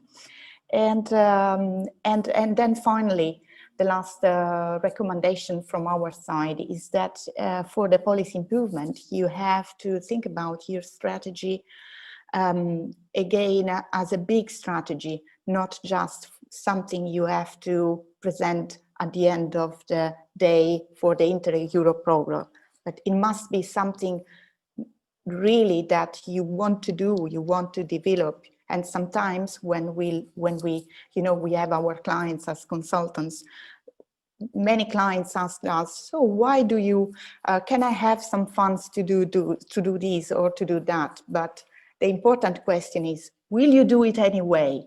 Is your motivation so strong that you can do that even without any European fund?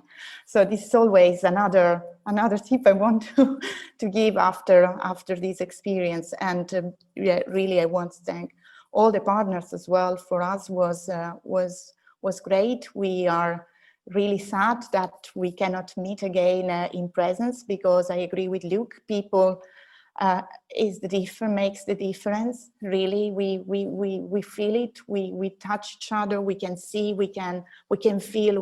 We can meet and learn from each other. So of course, the online is not enough, but for sure we will find a new way. And I agree with Annette that the crisis will give us new opportunities to reshape the future, and probably this will be a new start for a new cooperation project.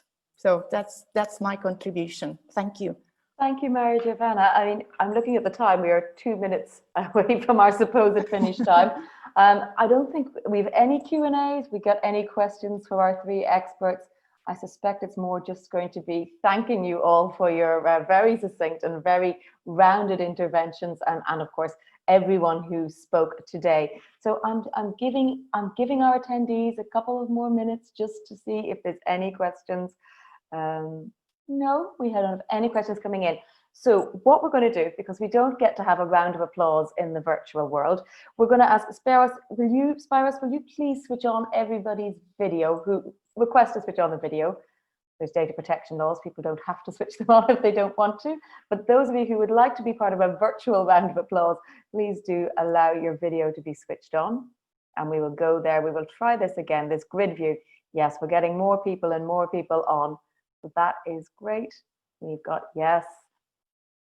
And let me just take a moment to thank you all. Thank you, Jen, for your moderation. You were really needed, and thank you so much for supporting. Sorry about the tech problems. We had to fill a lot of time saying, please wait, it won't be too bad.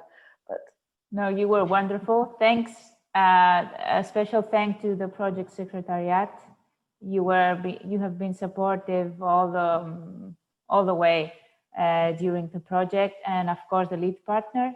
And a great thanks to all the partners, because and the Regional Authority of Central Macedonia as well, and our partners from the other regions. It was a really interesting project, and the interregional exchange was so concrete, and I believe that the outcome will be the best. So thank you all. Thank you so much.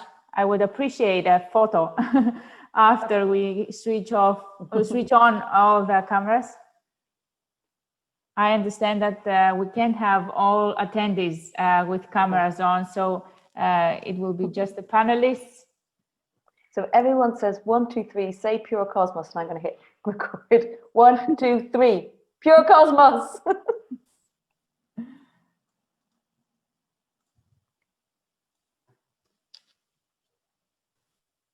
Goodbye. Great. Thank you. Thank you. Thank you. Thank you so much. Thank you, everyone. Bye-bye. Thank A you pleasure. again. Bye. A pleasure. Bye-bye. Thanks, Thank you, everyone. Jen. Thank you. Bye. Bye. Bye. Take care. Bye.